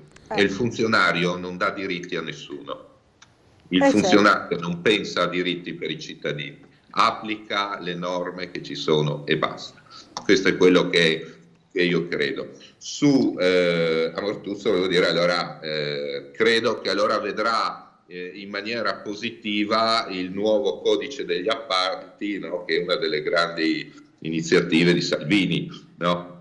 Allora, per sburocratizzare e anche risolvere i problemi degli uffici tecnici.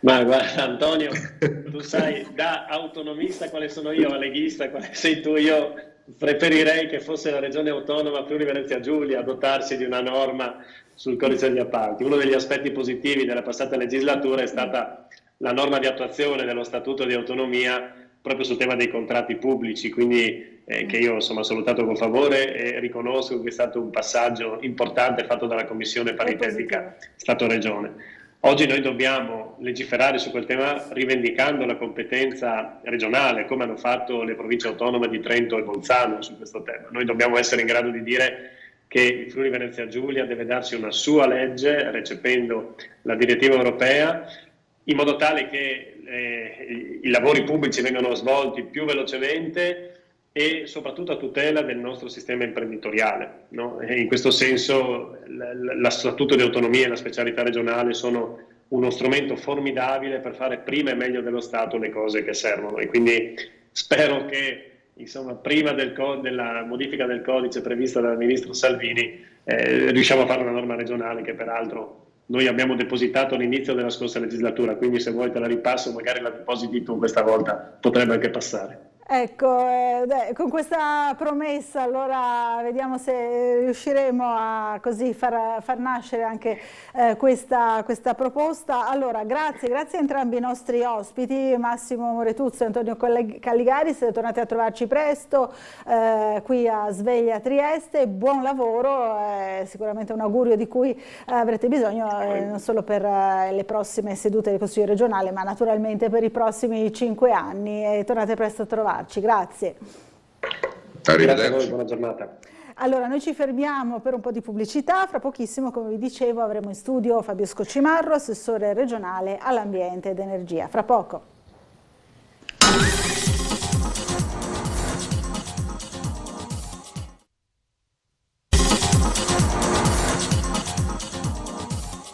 Rieccoci in diretta a Sveglia Trieste, ancora con voi telespettatori e con l'assessore regionale all'ambiente, energia, Fabio Scocimarro. Buongiorno e ben arrivato. Buongiorno a tutti, grazie per l'invito. Oggi si parla molto della regione, abbiamo avuto prima in collegamento, l'ha visto, 2 consiglieri regionali del nuovo consiglio regionale, adesso stiamo invitando anche gli assessori, no, per la ripresa dei lavori. Vedo che abbiamo subito una telefonata, allora sentiamo subito chi c'è in linea. Buongiorno. Buongiorno signora Buccarella, buongiorno a lei. Buongiorno Livea. All'assessore Scocimarro. Allora, fino adesso vi ho ascoltato da questa mattina e volevo parlare di tante cose, ma ci sono problemi al centralino, per cui non. Eccolo. Allora, invece, sulle ultime battute, Moretuzzo ha parlato dei comuni piccoli in cui un tecnico solo agli appalti, ai lavori pubblici, non può far fronte al PNRR e tutte queste cose qua. Allora io volevo chiedere a Scocimarro, quel ragazzo giovane che è stato eletto in consiglio comunale all'opposizione di un paese piccolo, non mi ricordo se Torviscosa o Turiaco o qualcosa del genere, mi corregga se sbaglio Scocimarro. Ma in regione? In regione, forse il sindaco di Turiaco Bullian, che è stato quello eletto che va in aula col tubetto con l'elastico in testa. Sì. No? È proprio del partito di Massimo Moretuzzo, che quel paese ha 3.000 abitanti. Sì. Allora ci sono stati anche dei referendum qui in Friuli Venezia Giulia per mettere insieme dei vari paesi piccoli. Non si può pretendere di avere paesi di 3.000 persone, 3.000 abitanti, e avere tutto, gli accessori, i tecnici e tutte queste cose qua. Questi sono denari che vanno buttati via, perché questi paesetti di poche persone sono dispendiosi e hanno fatto, ripeto, dei referendum, sono stati bocciati, però proprio a livello, non dico di Friuli Venezia Giulia, ma a livello nazionale dovrebbe essere obbligatorio mettere insieme certi paesetti, perché così le spese sarebbero dimezzate e si avrebbe un servizio maggiore. Capito. Grazie. Volevo sentire un parere di Scocimaro. Grazie Nivea, quindi Nivea sarebbe favorevole a un accorpamento dei piccoli comuni in sostanza, o comunque insomma, di raggiungere un certo numero di abitanti, no? Nivea, se ho capito bene, ha detto delle cose di buon senso, però facciamo una premessa, l'Italia è un paese unico, il più bello del mondo dicono, io sono perfettamente d'accordo, e ha la sua particolarità nell'avere tanti comuni, tante individualità, tante caratteristiche. Difatti noi stessi non conosciamo le bellezze d'Italia nonostante abbiamo i capelli grigi e abbiamo girato mare abbastanza. Quindi è bello che i comuni mantengano la loro caratteristica, ma poi c'è un problema pratico. E ha detto bene Nivea che giustamente il sindaco non può cantare e portare la croce, non può spalare la neve, e lo fanno, no?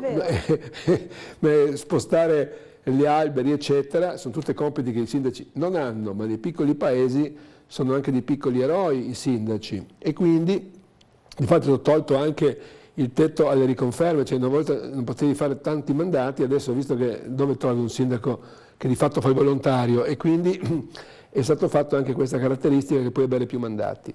Detto questo, è ovvio che specialmente in un momento come questo, in cui abbiamo tanti fondi a disposizione, anche non solo dell'Europa, ma anche dello Stato italiano e della regione, per cui non fare determinate richieste comporta un danno per i cittadini. Quindi in quel caso è previsto, ma noi come regione incentiviamo il fatto che si aggreghino i comuni per fare massa critica. Io che oltre al delega dell'ambiente ho anche quella dell'energia, come correttamente hai detto presentandomi, abbiamo incentivato per fare le comunità energetiche, quindi avere, esempio, per dire in soldoni, impianti fotovoltaici a disposizione dei comuni e dei privati. È ovvio che devono mettersi insieme tanti comuni. Certo il comune di Trieste ce la fa da solo, ammesso e non concesso che riusciamo ad avere le autorizzazioni paesaggistiche per mettere in cava Facannoni l'impianto che fornirà il 15% di energia a Trieste, ma visto che questo è abbastanza difficile ed è uno dei problemi grossi della nostra bellissima nazione, che è così bella che è anche difficile deturparla con gli impianti fotovoltaici, che belli non sono, anche se ultima generazione li fanno come gli alberi quasi, però costano un botto, quindi anche là abbiamo costi e benefici, è un problema. Quindi l'ideologia è quella di mettere il fotovoltaico, poi in pratica non puoi rovinare il nostro bellissimo paesaggio.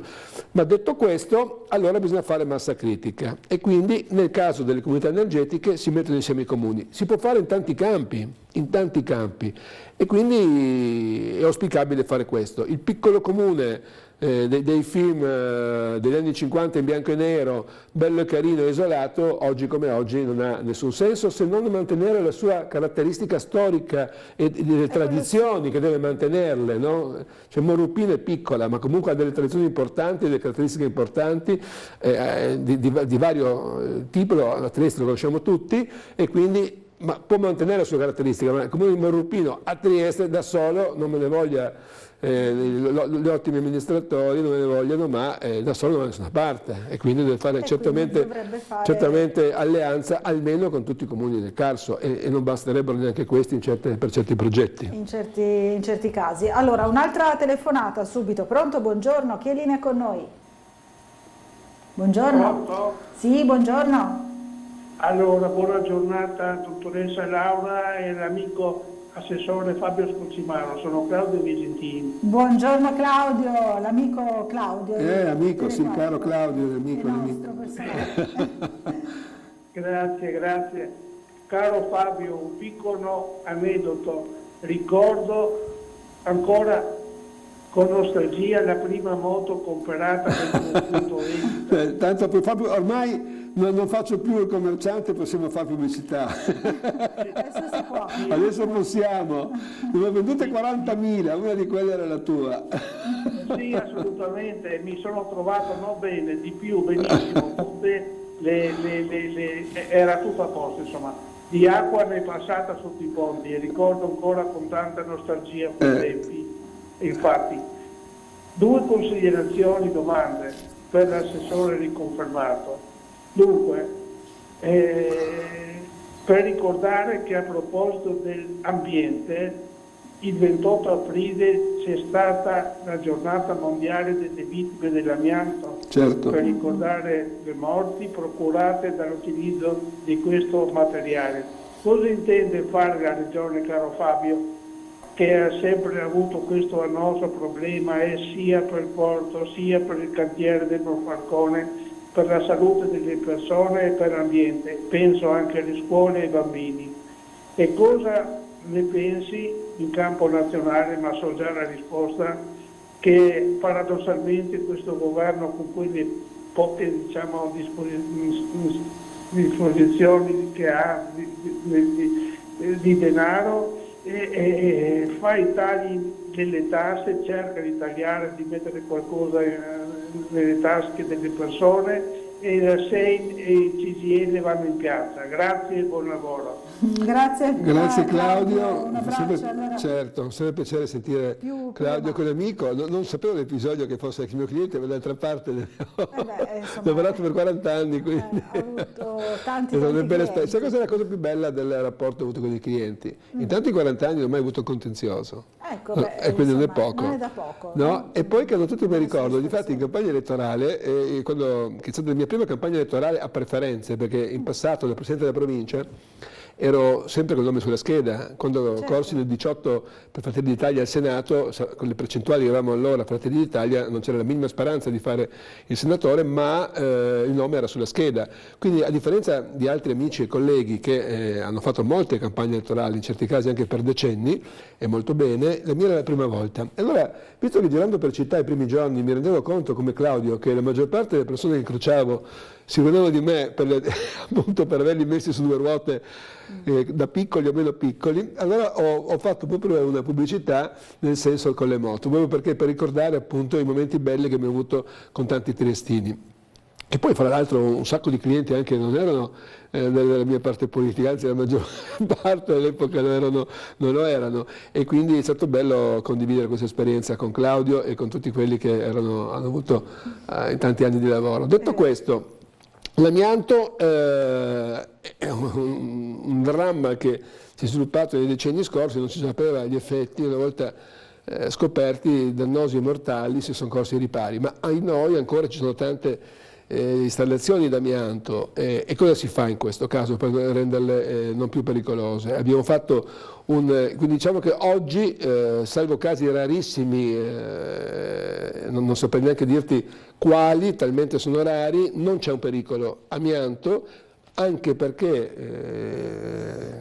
gli enti locali, la regione in primis, che ha questa delega, una sulla salute, e quello si occupa il mio collega Riccardi, e l'altra sull'ambiente, e ho la delega io. Abbiamo fatto un monitoraggio, ma già da anni, non è una novità di adesso, neanche di 5 anni precedenti, ma è iniziato anche prima, un monitoraggio e dei contributi importanti, decine di milioni di euro, da dare a chi toglie l'amianto, con varie possibilità.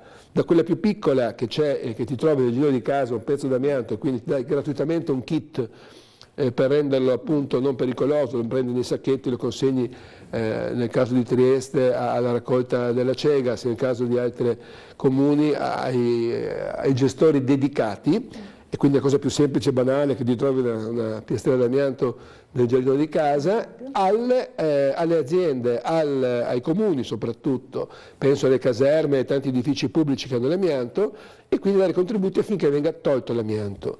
Tutto questo con una priorità. E inoltre, che è già ben codificata e decisa, non è che andiamo non si naviga a vista, tutto già predisposto, si sta facendo. Ultima cosa, ma non ultima, nel corso degli ultimi 5 anni è stato monitorato con droni e con aerei tutto il territorio mappato della nostra regione e classificata la pericolosità dei tetti d'amianto, in questo caso, e là si interviene laddove con rilievo fotografico si vede quella parte danneggiata, allora lì si fa l'intervento con i contributi pubblici, laddove i contributi pubblici possono essere erogati. Allora, intanto continuiamo a parlare d'ambiente perché vedo in poi mi ha chiesto anche collegamento... dei sindacati. Dopo ne parliamo. Allora, vedo in collegamento il nostro Bernardo Gulotta da una zona del Carso che la scorsa estate è stata interessata dai drammatici incendi, quindi davvero un tema ancora molto presente nelle nostre cronache. A te la linea, buongiorno Bernardo. Buongiorno Laura, buongiorno all'assessore Scoccimarro e a tutti i telespettatori di Tele4. Siamo sul vallone, siamo sul Carso, nella strada che porta a San Martino del Carso per fare il punto in questa mattinata proprio nella zona isontina su come si presenta oggi il Carso, il vallone. Oggi c'è anche una bella giornata ed è gradevole stare all'aria aperta, meno gradevole è vedere gli alberi secchi che hanno subito nel tempo della scorsa estate i funesti incendi che hanno lambito il territorio italiano e sloveno, in particolare tutte le aree verdi del Carso, come appena detto, anche se poi abbiamo visto come le fiamme siano arrivate a poco anche dall'autostrada nei pressi dell'Isert. La natura si riprende ciò che è suo, effettivamente lo vediamo dalla vegetazione che ci circonda, però questi alberi, questi tronchi secchi, morti, sono i testimoni del dolo umano, laddove questo poi sarà acclarato rispetto agli incendi della scorsa estate o dell'accidentalità di fiamme che si sono divampate proprio sul Carso e nelle altre aree boschive. Questa è la testimonianza di quasi un anno, perché era a luglio. Siamo a inizio maggio, quindi non possiamo parlare di un anno intero, ma quasi un anno da quando abbiamo anche con molto dispiacere dovuto raccontare le fiamme che sono state artefici della morte di tante zone verdi, di tanti alberi, di tanti animali anche, e quindi di una modifica del paesaggio e di un dispiacere anche nei confronti della natura. Ripeto, la madre natura poi si riprende ciò che vuole, perché piccoli arbusti, le siepi, il prato attorno a noi ricresce con i suoi tempi, con la sua forza. Poi si vedono però tronchi come questi secchi che si spezzano nel momento in cui li tocco, che sono, come dicevo prima, l'emblema della furia del fuoco. L'assessore Scoccimarro, assieme all'assessore Riccardi, che è titolare della delega alla protezione civile, Scoccimarro con l'ambiente, se ne sono occupati e come di questa problematica. Magari lo stesso assessore poi in studio potrà anche trattare quelle che sono le misure che la Regione ha adottato l'anno scorso e che ha già adottato anche in vista di quest'estate, perché più avanti nel vallone, andando verso Gorizia, in alcune località ci sono le squadre che si occupano di rimuovere tutta quella parte di ormai alberature secche e morte che possono comunque fungere da innesco per ulteriori fiamme, e la messa in sicurezza degli argini delle strade. È importante, e qui vi ricedo la linea perché fra poco saremo in pubblicità, dicevo è importante agire in prevenzione. Noi di solito quando parliamo di prevenzione lo decliniamo ai temi sanitari, sacrosanto, ma i temi ambientali ne vogliono altrettanta, di attenzione e di prevenzione, perché poi vediamo che la cura,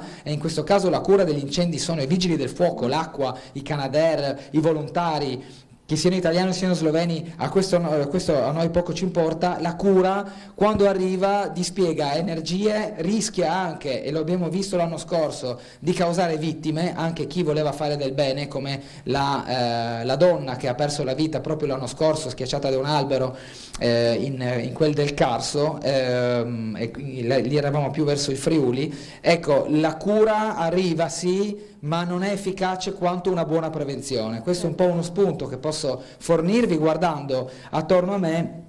La differenza anche che noi possiamo notare fra una zona, quella colpita dalle fiamme, e una magari che non è stata interessata per fortuna e che si dimostra verde e rigogliosa rispetto invece allo scenario che abbiamo qua attorno di alberi secchi e morti. A voi. Grazie a Bernardo Gulotta. Noi dobbiamo andare rapidamente in pubblicità, a fra pochissimo.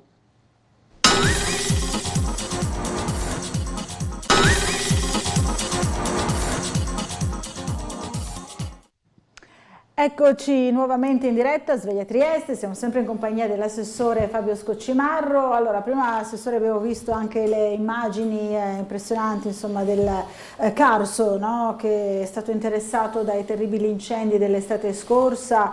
Sì, la parola chiave che ha citato anche il nostro Bernardo Gullotta è proprio prevenzione, no? Cosa si è fatto e cosa si sta facendo proprio in vista della prossima bella stagione? Oggi è una delle prime giornate belle. No? Sì, allora abbiamo seguito tutti quanti in diretta, grazie anche a voi Tele4, ricordo eravamo insieme sul vallone di Gorizia durante l'incendio e io rilasciai una dichiarazione a Gorizia, in prefettura, che l'incendio era sotto controllo e il tempo di fare la strada dal centro di Gorizia al confine del vallone, all'altezza di Duino circa, un po' oltre, incontrai la vostra troupe. L'incendio era divampato anche lì perché è cambiato il vento, era pericolosissimo, io sono passato grazie alla protezione civile ovviamente e parlammo proprio in diretta dicendo tutto quello che abbiamo detto 15 minuti fa, 20 minuti fa non vale più, cancellato dai notiziari perché è cambiato tutto il quadro. Quindi anche in questo caso abbiamo visto che la furia della natura è imprevedibile. Ma anche la prevenzione, voglio dire, per quanto nel nostro territorio non si può dire di non essere preparati, specialmente con la protezione civile, e ai noi, hai ricordato Bernardo Gullotta, l'unica vittima di questo incendio che è la donna della protezione civile friulana, a cui va nuovamente il cordoglio alla loro famiglia, alla sua famiglia,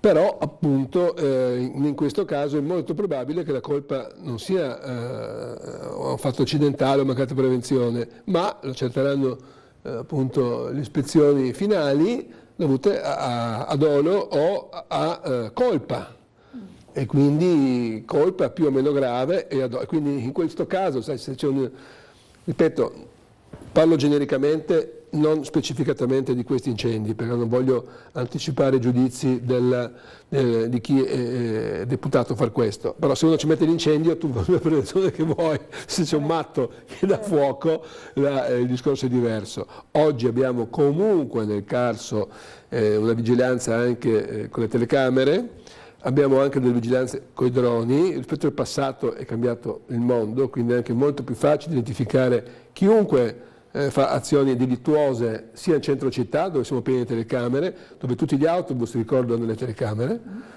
interne e esterne, forse non tutti se lo ricordano, ma sappiatelo, che quindi se passa un autobus in quel momento sta registrando tutto quello che succede intorno, e non è poco. In Carso può valere la stessa cosa se passi in mezzo al Carso e trovi qualcuno magari che a fare sospetto, quindi si può ritrovare anche delle telecamere, e quindi c'è anche dal punto di vista della sorveglianza questo. Poi c'è da dire anche adesso del ripristino del nostro bellissimo Carso. Allora, intanto hai citato me, Riccardi, ti ringrazio Bernardo, ma manca un terzo attore, forse uno dei più importanti in questo momento, che è l'assessore alle foreste, che è il mio collega Zanier di Pordenone. Certo. È lui che proprio deve mandare fisicamente le persone a ripristinare, e lì noi stiamo interloquendo con i nostri amici e colleghi della Slovenia affinché sia armonico lo sviluppo del Carso. Ho detto correttamente che magari visivamente da una parte o altra del Carso sloveno ci sia magari qualcosa di più attivo, forse sì, forse no, verifichiamolo, ma ci sono anche diverse situazioni. Da noi è molto difficile, e me l'ha detto il collega Zanier, individuare le proprietà. Io non posso andare in Carso e sbancare tutto e quella non è casa mia. Il proprietario dice scusa, ma io questi alberi me li taglio, me li faccio, quindi...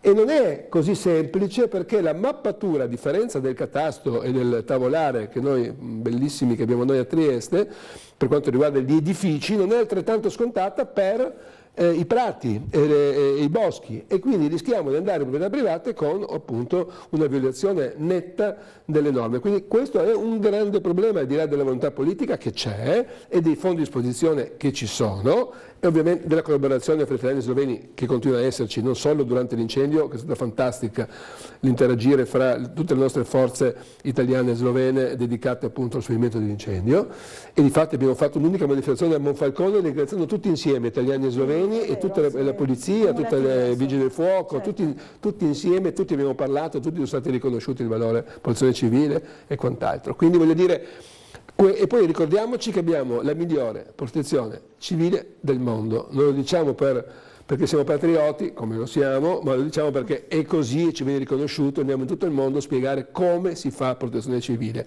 Altri fanno i film, noi invece interveniamo nel campo a risolvere i problemi, e questo lo fa certamente da Zamberletti in poi, dal terremoto del Friuli, che dopodomani cade l'anniversario, ad oggi abbiamo dato un esempio incredibile di efficienza. Ripeto, poi ce n'è altre due scuole di pensiero, quella, come ha detto Bernardo, che la natura si riprende il tutto, o quella di intervenire. Forse andando a intervenire piantando anche degli arbusti che bevono meno acqua in questo momento di crisi idrica, che bisogna di meno acqua, si può pensare anche di cambiare in questo senso. Io non sono un esperto né di boschi, di foreste né di botaniche, però ovviamente il loro apporto sarà fondamentale. E ripeto, intervenire subito a sbancare, i soldi ci sono, però se non si sa di chi è il terreno e non è censito ovunque, quello è un problema grosso. È un grosso problema, infatti. Ho visto collegato nuovamente il nostro Bernardo Gulotta, che sta seguendo insomma quello che dice le parole dell'assessore, vero Bernardo? Vi siete spostati nel frattempo o siete sempre nella stessa zona? Siamo a poca distanza, sì, siamo sempre sulla strada che porta a San Martino del Carso. Ascoltavo con interesse le parole dell'assessore Scocimarro, ha ragione lui anche nel menzionare l'assessore Zannier, chiedo scusa se non l'ho fatto prima, per gli interventi e le disposizioni proprio adoperate per l'emergenza incendi, e ha ragione anche quando dice quando c'è un dolo la prevenzione può essere al massimo delle possibilità di un ente pubblico, di un ente privato, ma quando c'è un dolo si va a affrontare un problema specifico difficilmente che non si può prevedere con facilità. Logicamente, se io adesso accendo un fuoco qua, la regione, il comune, la protezione civile, la guardia forestale può aver disposto tutte le barriere, tutte le telecamere del caso, ma se io accendo un fuoco qua lo accendo, e quindi prima dell'arrivo di qualcuno che possa spegnerlo, possa evitare il propagarsi delle fiamme, passa del tempo. Quindi sono assolutamente d'accordo con l'assessore. Ciò non di meno però va detto che ciò che purtroppo è stata l'estate dell'anno scorso, con gli incendi, il decesso della donna e anche la difficoltà logistica per tanti cittadini fra i comuni, anche solo il collegamento. Trieste è stata isolata per alcune ore, lo ricordiamo, magari alcuni possono dire vabbè, ma tanto io ero a Trieste, non mi interessa, però chi lavora, chi ha famiglia a Udine si sposta a Trieste, insomma ha messo in difficoltà tante persone e tanti lavoratori. Dicevo, cosa si può salvare del disastro degli incendi dell'anno scorso? L'esperienza probabilmente, e qui mi rivolgo di nuovo all'assessore. Anche i vigili del fuoco hanno sono intervenuti in questi incendi della scorsa estate e hanno visto anche modificate alcune procedure, probabilmente sono più consapevoli di come affrontare un'emergenza anche disposta a pochi giorni di distanza in zone completamente diverse fra loro, e anche quindi l'operatività delle stesse forze messe in campo potrà vantare magari di quell'esperienza che si sperava di non dover fare, ma che è capitata, che porterà un futuro, un domani, qualora speriamo di no dovessero accadere di nuovo fatti simili, di essere maggiormente preparata ad affrontarli anche tempestivamente. Poi ogni strumento di sorveglianza delle zone boschive, come i droni di cui ha parlato Scocimarro, o eventuali anche presidi sul territorio e passaggi del personale, sicuramente sarà un'arma e un occhio in più per evitare poi che le persone che hanno interessi criminali come questo, come quello di appiccare gli incendi, siano scoraggiate dal farlo. Ricordiamo poi, come diceva Scocimarro, e qui chiudo il collegamento, che c'è ancora da appurare determinate situazioni specifiche dell'estate scorsa proprio su punti di innesco degli incendi, ma molto probabilmente tutti, se non tutti, buona parte di questi sono di origine dolosa per mano umana. Grazie a Bernardo Gulotta per questo collegamento. Noi dobbiamo fermarci ancora per l'ultima volta in questa parte della mattinata, in questa trasmissione per oggi, per lasciare spazio a un po' di pubblicità. A fra pochissimo.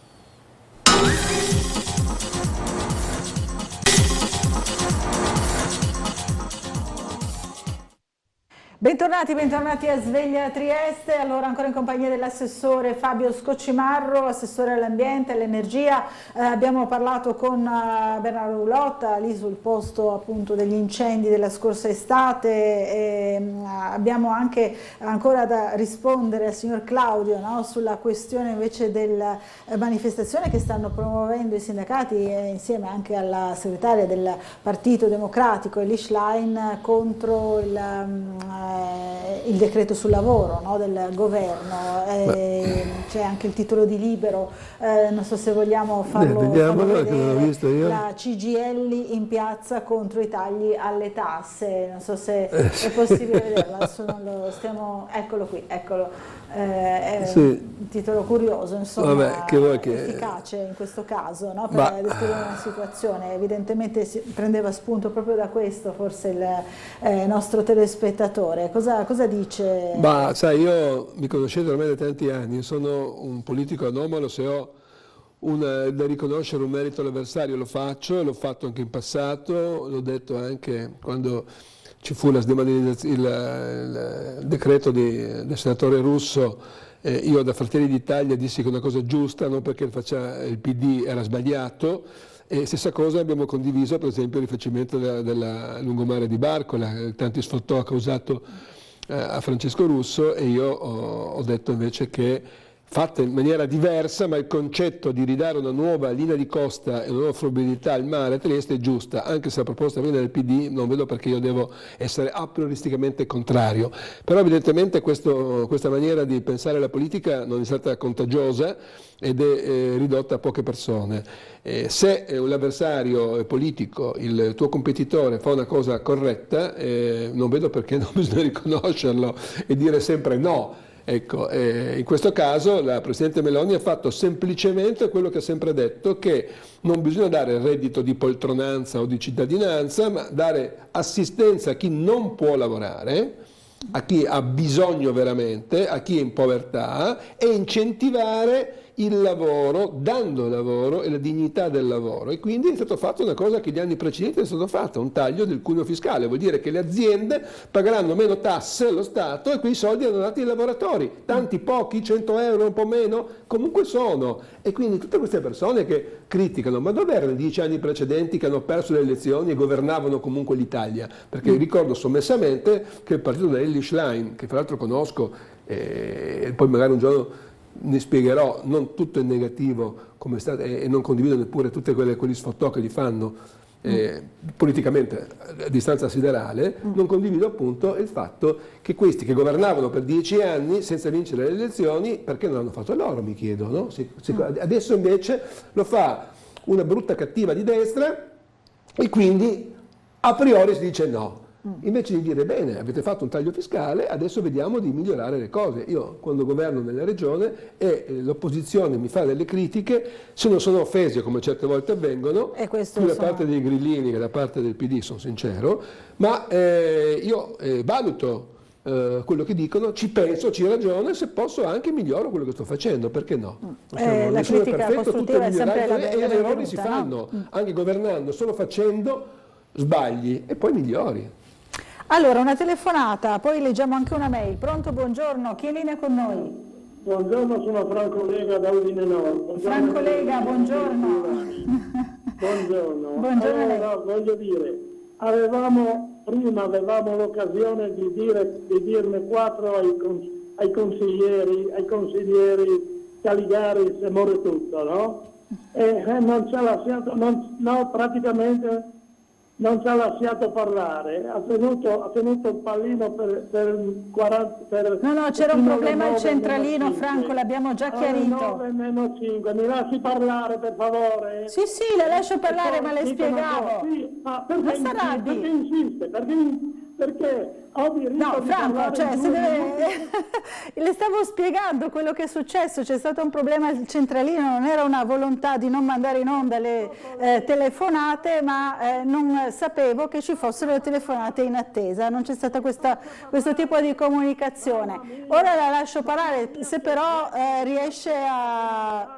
No, una zecca seriale che non lascia parlare la gente, mamma mia, vabbè. Che rompi allora grazie, non so, le consiglio di guardare Telefriuli eventualmente.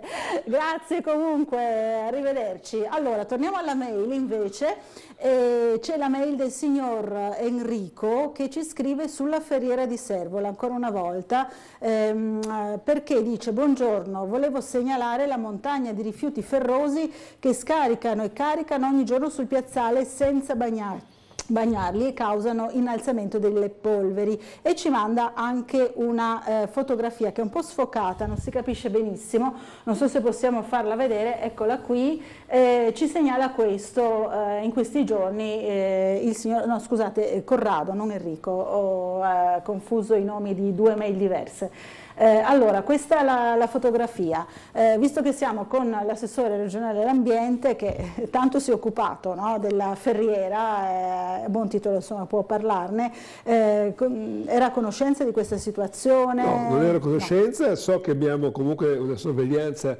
continua e costante da parte dei tecnici dell'ARPA, girerò loro questa fotografia, la girerò anche presumo che sia un lavoro dato dal proprietario della Ferriera, ex Ferriera, il gruppo Arvedi, Siderurgica Triestina, e quindi gireremo e chiederemo spiegazioni. Io ovviamente non lo so. Su una cosa vorrei però, mi piacerebbe che tutti condividessero, che la qualità della vita di Trieste, di Servola e anche di Muggia è cambiata radicalmente con la chiusura della Ferriera.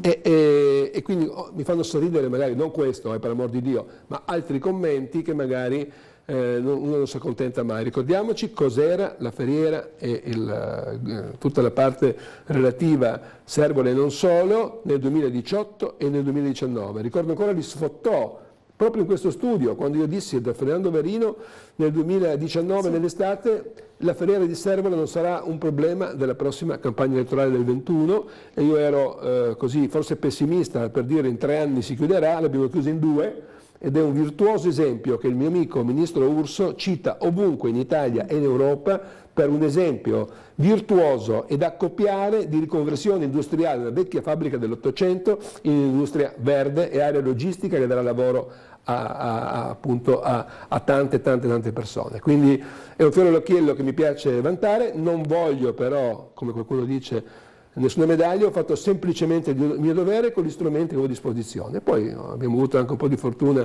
nel cambio governo, ad avere un ministro triestino e l'ho riconosciuto, però il lavoro l'abbiamo iniziato e portato a termine appunto come regione, con tutti i miei colleghi, con il Presidente e, se permettete, un po' anche con il sottoscritto. Quindi non erano in tanti se che mi lascio un piccolo sfogo, leggere sui social degli sfottò sul fatto di come è avvenuto il tutto mi fa sorridere se non ridere. La verità è una, vera, certificata, documentata, fra l'altro per chi vuole, c'è un po' di pubblicità, comprando anche il libro sulla Ferriera di Edizioni Luglio, vedrete scritto a 2 mani del sottoscritto e da Silvio Maranzana, ex redattore del Piccolo, e ritengo di aver fatto... È grande esperto proprio grande della Ferriera, esperto, ed detta anche da Diego D'Amelio, che sì, è tutto meno protagonista di destra, ancorché un amico, quindi non è certamente un simpatizzante né mio né di Fratelli d'Italia, però una correttissima persona, ha detto che il libro è stato scritto in maniera molto equilibrata, quindi senza partigianeria di sorta che magari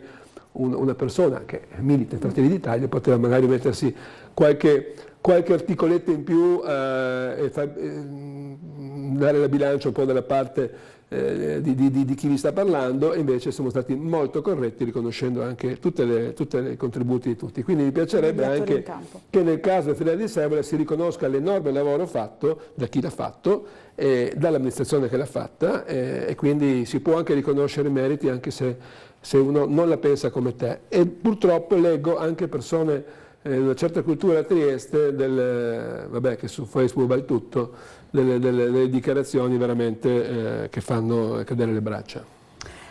Allora, un tanto per chiarire insomma la vicenda Ferriera, abbiamo un'altra telefonata. Pronto, buongiorno, chi è in linea con noi?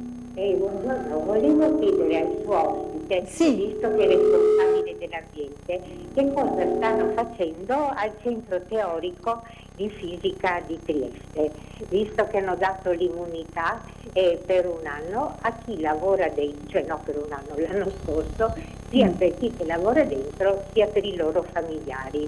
Il centro teorico di fisica? Sì, di CTP, esatto, di Miramare. E per quale motivo hanno dato l'immunità? Che immunità? Che immunità? Se mi spiega meglio l'immunità, signora, che immunità? Nessuno può entrare. Non è vero, non ci risulta. Lei sta confondendo però istituzioni diverse probabilmente, notizie e non notizie che abbiamo già chiarito più volte sono fake news, probabilmente riguarda non il centro di fisica teorica, ma adesso non mi sovviene esattamente la sigla, la dicitura. L'ICGB, bravissimo. Dell'ex professor Giacca, del professor Giacca, probabilmente di cui si è detto che sarebbe... mi sembra non sia più però responsabile lui. Tutti però pensiamo TGB e vediamo il professor Giacca che è un caro amico, dovrebbe essere una persona, quello che una volta gestiva lui. E la cosiddetta fake news l'abbiamo acclarato più volte perché siamo andati anche a fare delle interviste, degli approfondimenti e non è assolutamente vero. È una balla, detta diciamo in parole poche. Perché usare l'inglese anche in questo caso. È una grandissima palla. L'abbiamo già chiarito più volte. Grazie comunque alla signora che evidentemente aveva ancora dei dubbi su questa questione. L'avevo fatta al suo ospite, non a lei. No, beh, signora, ma le ha risposto anche lui. No, signora, mi scusi, ha ragione lei. No, ringrazio l'amica Laura Buccarella che ha integrato tante cose che io non sapevo in tutti i servizi che ha fatto Tele4 e comunque effettivamente, come dice lei, è una palla gigantesca in italiano, una balla pazzesca dietro Triestina, che è stata messa più o meno ad arte per screditare questi importanti studi scientifici che abbiamo noi o per farsi pubblicità, non si sa bene perché comunque alla fine chi la manda in onda, non in tv, chi la spara grossa, perché oggi su Facebook vale tutto, no? Solo che una volta non sapevi la faccia, avevano gli imbecilli, adesso invece c'è anche il nome e cognome, su Facebook li vedi, e quindi è una notizia falsissima che è girata, assolutamente non c'era nessun virus che era studiato in quegli istituti. Certo, fanno studi, ma non su quello che pensiamo noi dei virus letali, quello è stato spiegato e straspiegato. Nulla c'entra col centro di fisica teorica di Miramare a Abdus Salam, che è un altro istituto internazionale finanziato al 90% dall'Italia e che fa capo appunto all'istituto di Vienna della ricerca anche nucleare. E che si occupa anche di altri argomenti. E dell'UNESCO, sì, esatto. E si può entrare e uscire ovviamente invitati, non è una porta girevole, però se uno chiede con motivo plausibile di entrarvi, vi entra, insomma, ecco, se io oggi voglio andarci ci vado, insomma, se vuole portare un ospite ci viene. Ecco. È chiaro, bisogna chiaramente anche annunciarsi, no? Sì, la casa, insomma, la casa teoricamente finanziando l'Italia, diciamo, abbiamo qualche possibilità in più di essere accolti. Ecco, anche questa confusione tra i due centri scientifici comunque molto molto diversi fa capire che non c'è molta chiarezza. ICTP è uno, ICGB è un altro. È stato associato insomma a Wuhan, è stata fatta una campagna. Sì, come il centro di fisica di Miramare era associato alle bombe atomiche, eccetera, eccetera. Certo che da là poi uno torna a casa con quelle preparazioni, hai comunque un vantaggio competitivo nel costruire la bomba atomica. Difatti sono tanti paesi tipo Corea e Iran che erano assidui frequentatori del centro di fisica, ma era anche il fatto che negli anni della guerra fredda al centro di fisica di Miramare studiavano scienziati americani e russi e sovietici ed era l'unico posto al mondo in cui potevano dialogare, quindi voglio dire, sono delle retroscene molto interessanti su questo, quindi vediamo anche le cose positive, non solo quelle negative. Negative, magari diffuse ad arte. Sentiamo l'altra telefonata. Pronto, buongiorno, chi è in linea con noi? Buongiorno a lei Laura e buongiorno a Scocimaro. Buongiorno. Buongiorno. Volevo dire una cosa che esula dall'ospite, poi farò la domanda specifica all'ospite. Voglio parlare riguardo alla chiusura della Crème Caffè in Piazza Goldoni. La Crème Caffè, ok, sì. Esatto.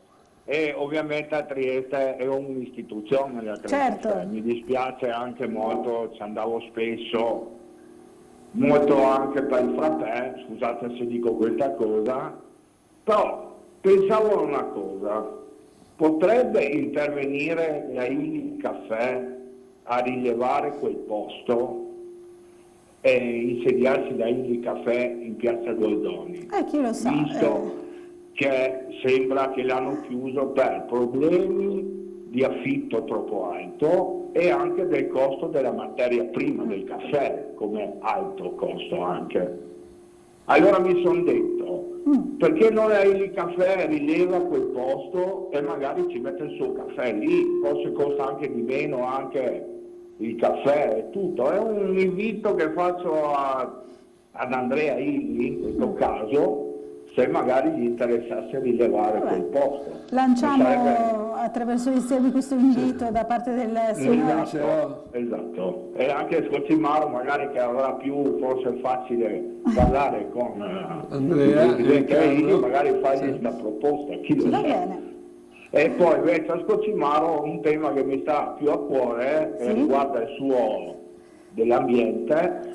A me mi capita molto spesso, anzi io vado sempre in bus, non ho nessun mezzo né niente per girare che magari inquino, no? Quindi da questo punto io sono ambientalista. Certo. Però vedo che le bici girano dove ci sono le corsie dei bus e io quando vedo bici e mezzi che girano insieme mi si raddrizzano i capelli, no? Non è mai un buon segno vedere bici che girano dove c'è il bus, le macchine e tutto, no? Allora, va bene installare le colonnine con le bici a Trieste dappertutto, tipo parlo anche qua in via Battisti, ma se non si creano le corsie per le bici che possono girare in sicurezza, ma questi devono girare in mezzo ai bus, fare il slalom tra la strada e i marciapiedi, cioè non ha senso fare le colonnine se non si creano anche i presupposti perché queste persone girino in bicicletta. Certo, capito, grazie del suggerimento, buona giornata. Allora, riparto dall'ultimo, anche io sono solo all'ambiente ma non all'urbanistica della città, che adesso abbiamo anche il nuovo assessore, no? Michele Babuder, che è un amico che stimo molto, che salutiamo. E certamente farà bene, ne sono certo. Detto questo, Trieste è una città che è nata dove non erano previste neppure le automobili e quindi a parte vie molto importanti e larghe è molto difficile fare delle corsie preferenziali per le biciclette. Anche se io personalmente, come assessore all'ambiente, ho incentivato l'acquisto delle biciclette dando dei contributi anche importanti per chi vuole acquistare le biciclette sia a pedalata assistita, quindi quelle elettriche, sia quelle normali con 200 o 300 euro di contributo per acquistare questo tipo di biciclette. Poi verificheremo se riproporlo o meno, insomma è una cosa che è stata fatta qualche mese fa. Detto questo, vanno incentivate, quindi qualcosa si potrà fare, parecchio si potrà fare, forse, qualcosa certamente, però ricordiamo che non è facile su Trieste, anche morfologicamente, insomma abbiamo salite e discese, non è che hai sulla via commerciale, che corsia preferenziale fai, no? Per la bicicletta, per fare un esempio, Barcola è più facile, ma anche non facilissimo, anche in quel caso parlavo prima, rifare la costiera di Barcola, prevede anche la possibilità di andare in bicicletta fino a Trieste, quindi quello è un progetto che si può realizzare non per i nostri figli, ma quest'anno, il prossimo anno, fra 2 anni, quindi è una cosa fattibile. E poi c'è un'altra cosa da dire, il ciclista, che poi io faccio il ciclista, il motociclista, il pedone, l'automobilista, sempre io sono, no? Però quando ti metti in sella la bicicletta ti senti un po' più libero, no? E forse un po' più di educazione civica andrebbe fatta sia al ciclista che al pedone anche sottoscritto, perché io da bambino nessuno passava mai col rosso, né in bicicletta né a piedi. Adesso tu rischi, quando passi col rosso con l'automobile, stare attento al pedone, non attraversi la strada che lo ammazzi, perché è automatico attraversare anche col rosso. Forse un po' più di educazione civica andrebbe fatta a tutti noi, me compreso per primo, per andare a rispettare il codice della strada. Poi certo, se sei in periferia, non passa nessuno, sei a piedi e non hai macchine da 500 metri dove parte, il semaforo è rosso, non si può, allora, non è una cosa gravissima, però magari in città, in Corso Italia, più attenzione, più educazione, a 50 all'ora un po' più attenti si deve stare.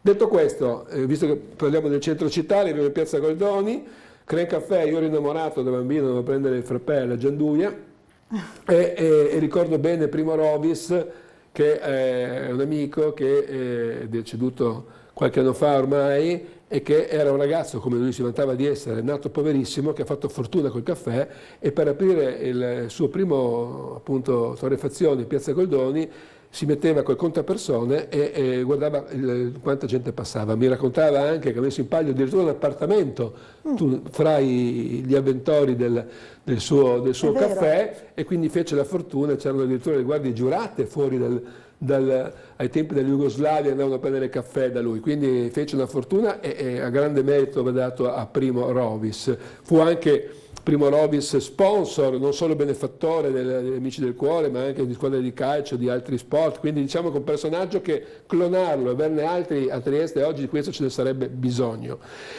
Se hanno chiuso non credo sia per l'aumento, da ex commerciante posso dire che non credo che sia dovuto all'aumento del prezzo del caffè, perché il prezzo del caffè sulla tazzina è quasi ininfluente. Abbiamo caffè storici in centro a Trieste che vendono il caffè a €1 invece che venderlo molto di più e che costa meno che in periferia, e quindi non è quello il costo del caffè secondo me, ma il costo di gestione in generale. Non so i costi di gestione, non so il costo dell'affitto. Certo, un grande marchio nel mondo come Illy potrebbe anche pensare, ma io non voglio entrare nel merito delle strategie di Andrea Illy, che è l'amministratore, o di Riccardo che cura un'altra parte dei brand aziendali, marchi aziendali, quindi chi lo sa, non lo so, potrebbe essere interessante anche per loro. Certo il fatto che chiuda mi ha fatto specie, non me l'aspettavo neppure io. A tanti, è vero.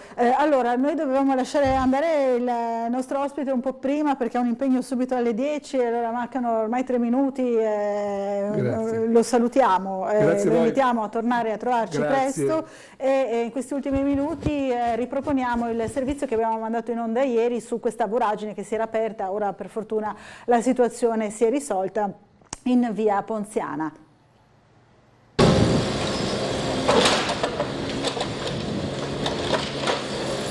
Cedimento dell'asfalto, strada chiusa, traffico deviato e fornitura dell'acqua sospesa per consentire le riparazioni. Alle 8 circa di stamattina a San Giacomo in via Ponziana il manto stradale non ha retto al passaggio dell'ennesima auto dopo la rottura di una conduttura dell'acqua.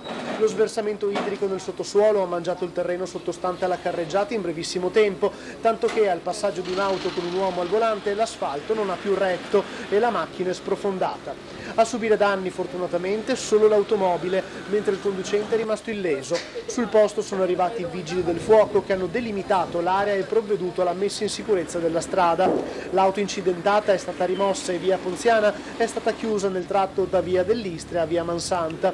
Gli agenti della polizia locale erano sul posto per sovrintendere alle operazioni e deviare il traffico cittadino, mentre il personale di Acegas provvedeva alla rimozione delle porzioni di asfalto per poi proseguire con le riparazioni del tubo rotto che continuava a buttare fuori acqua. I tecnici hanno dovuto limitare la fornitura idrica nella zona per consentire le operazioni.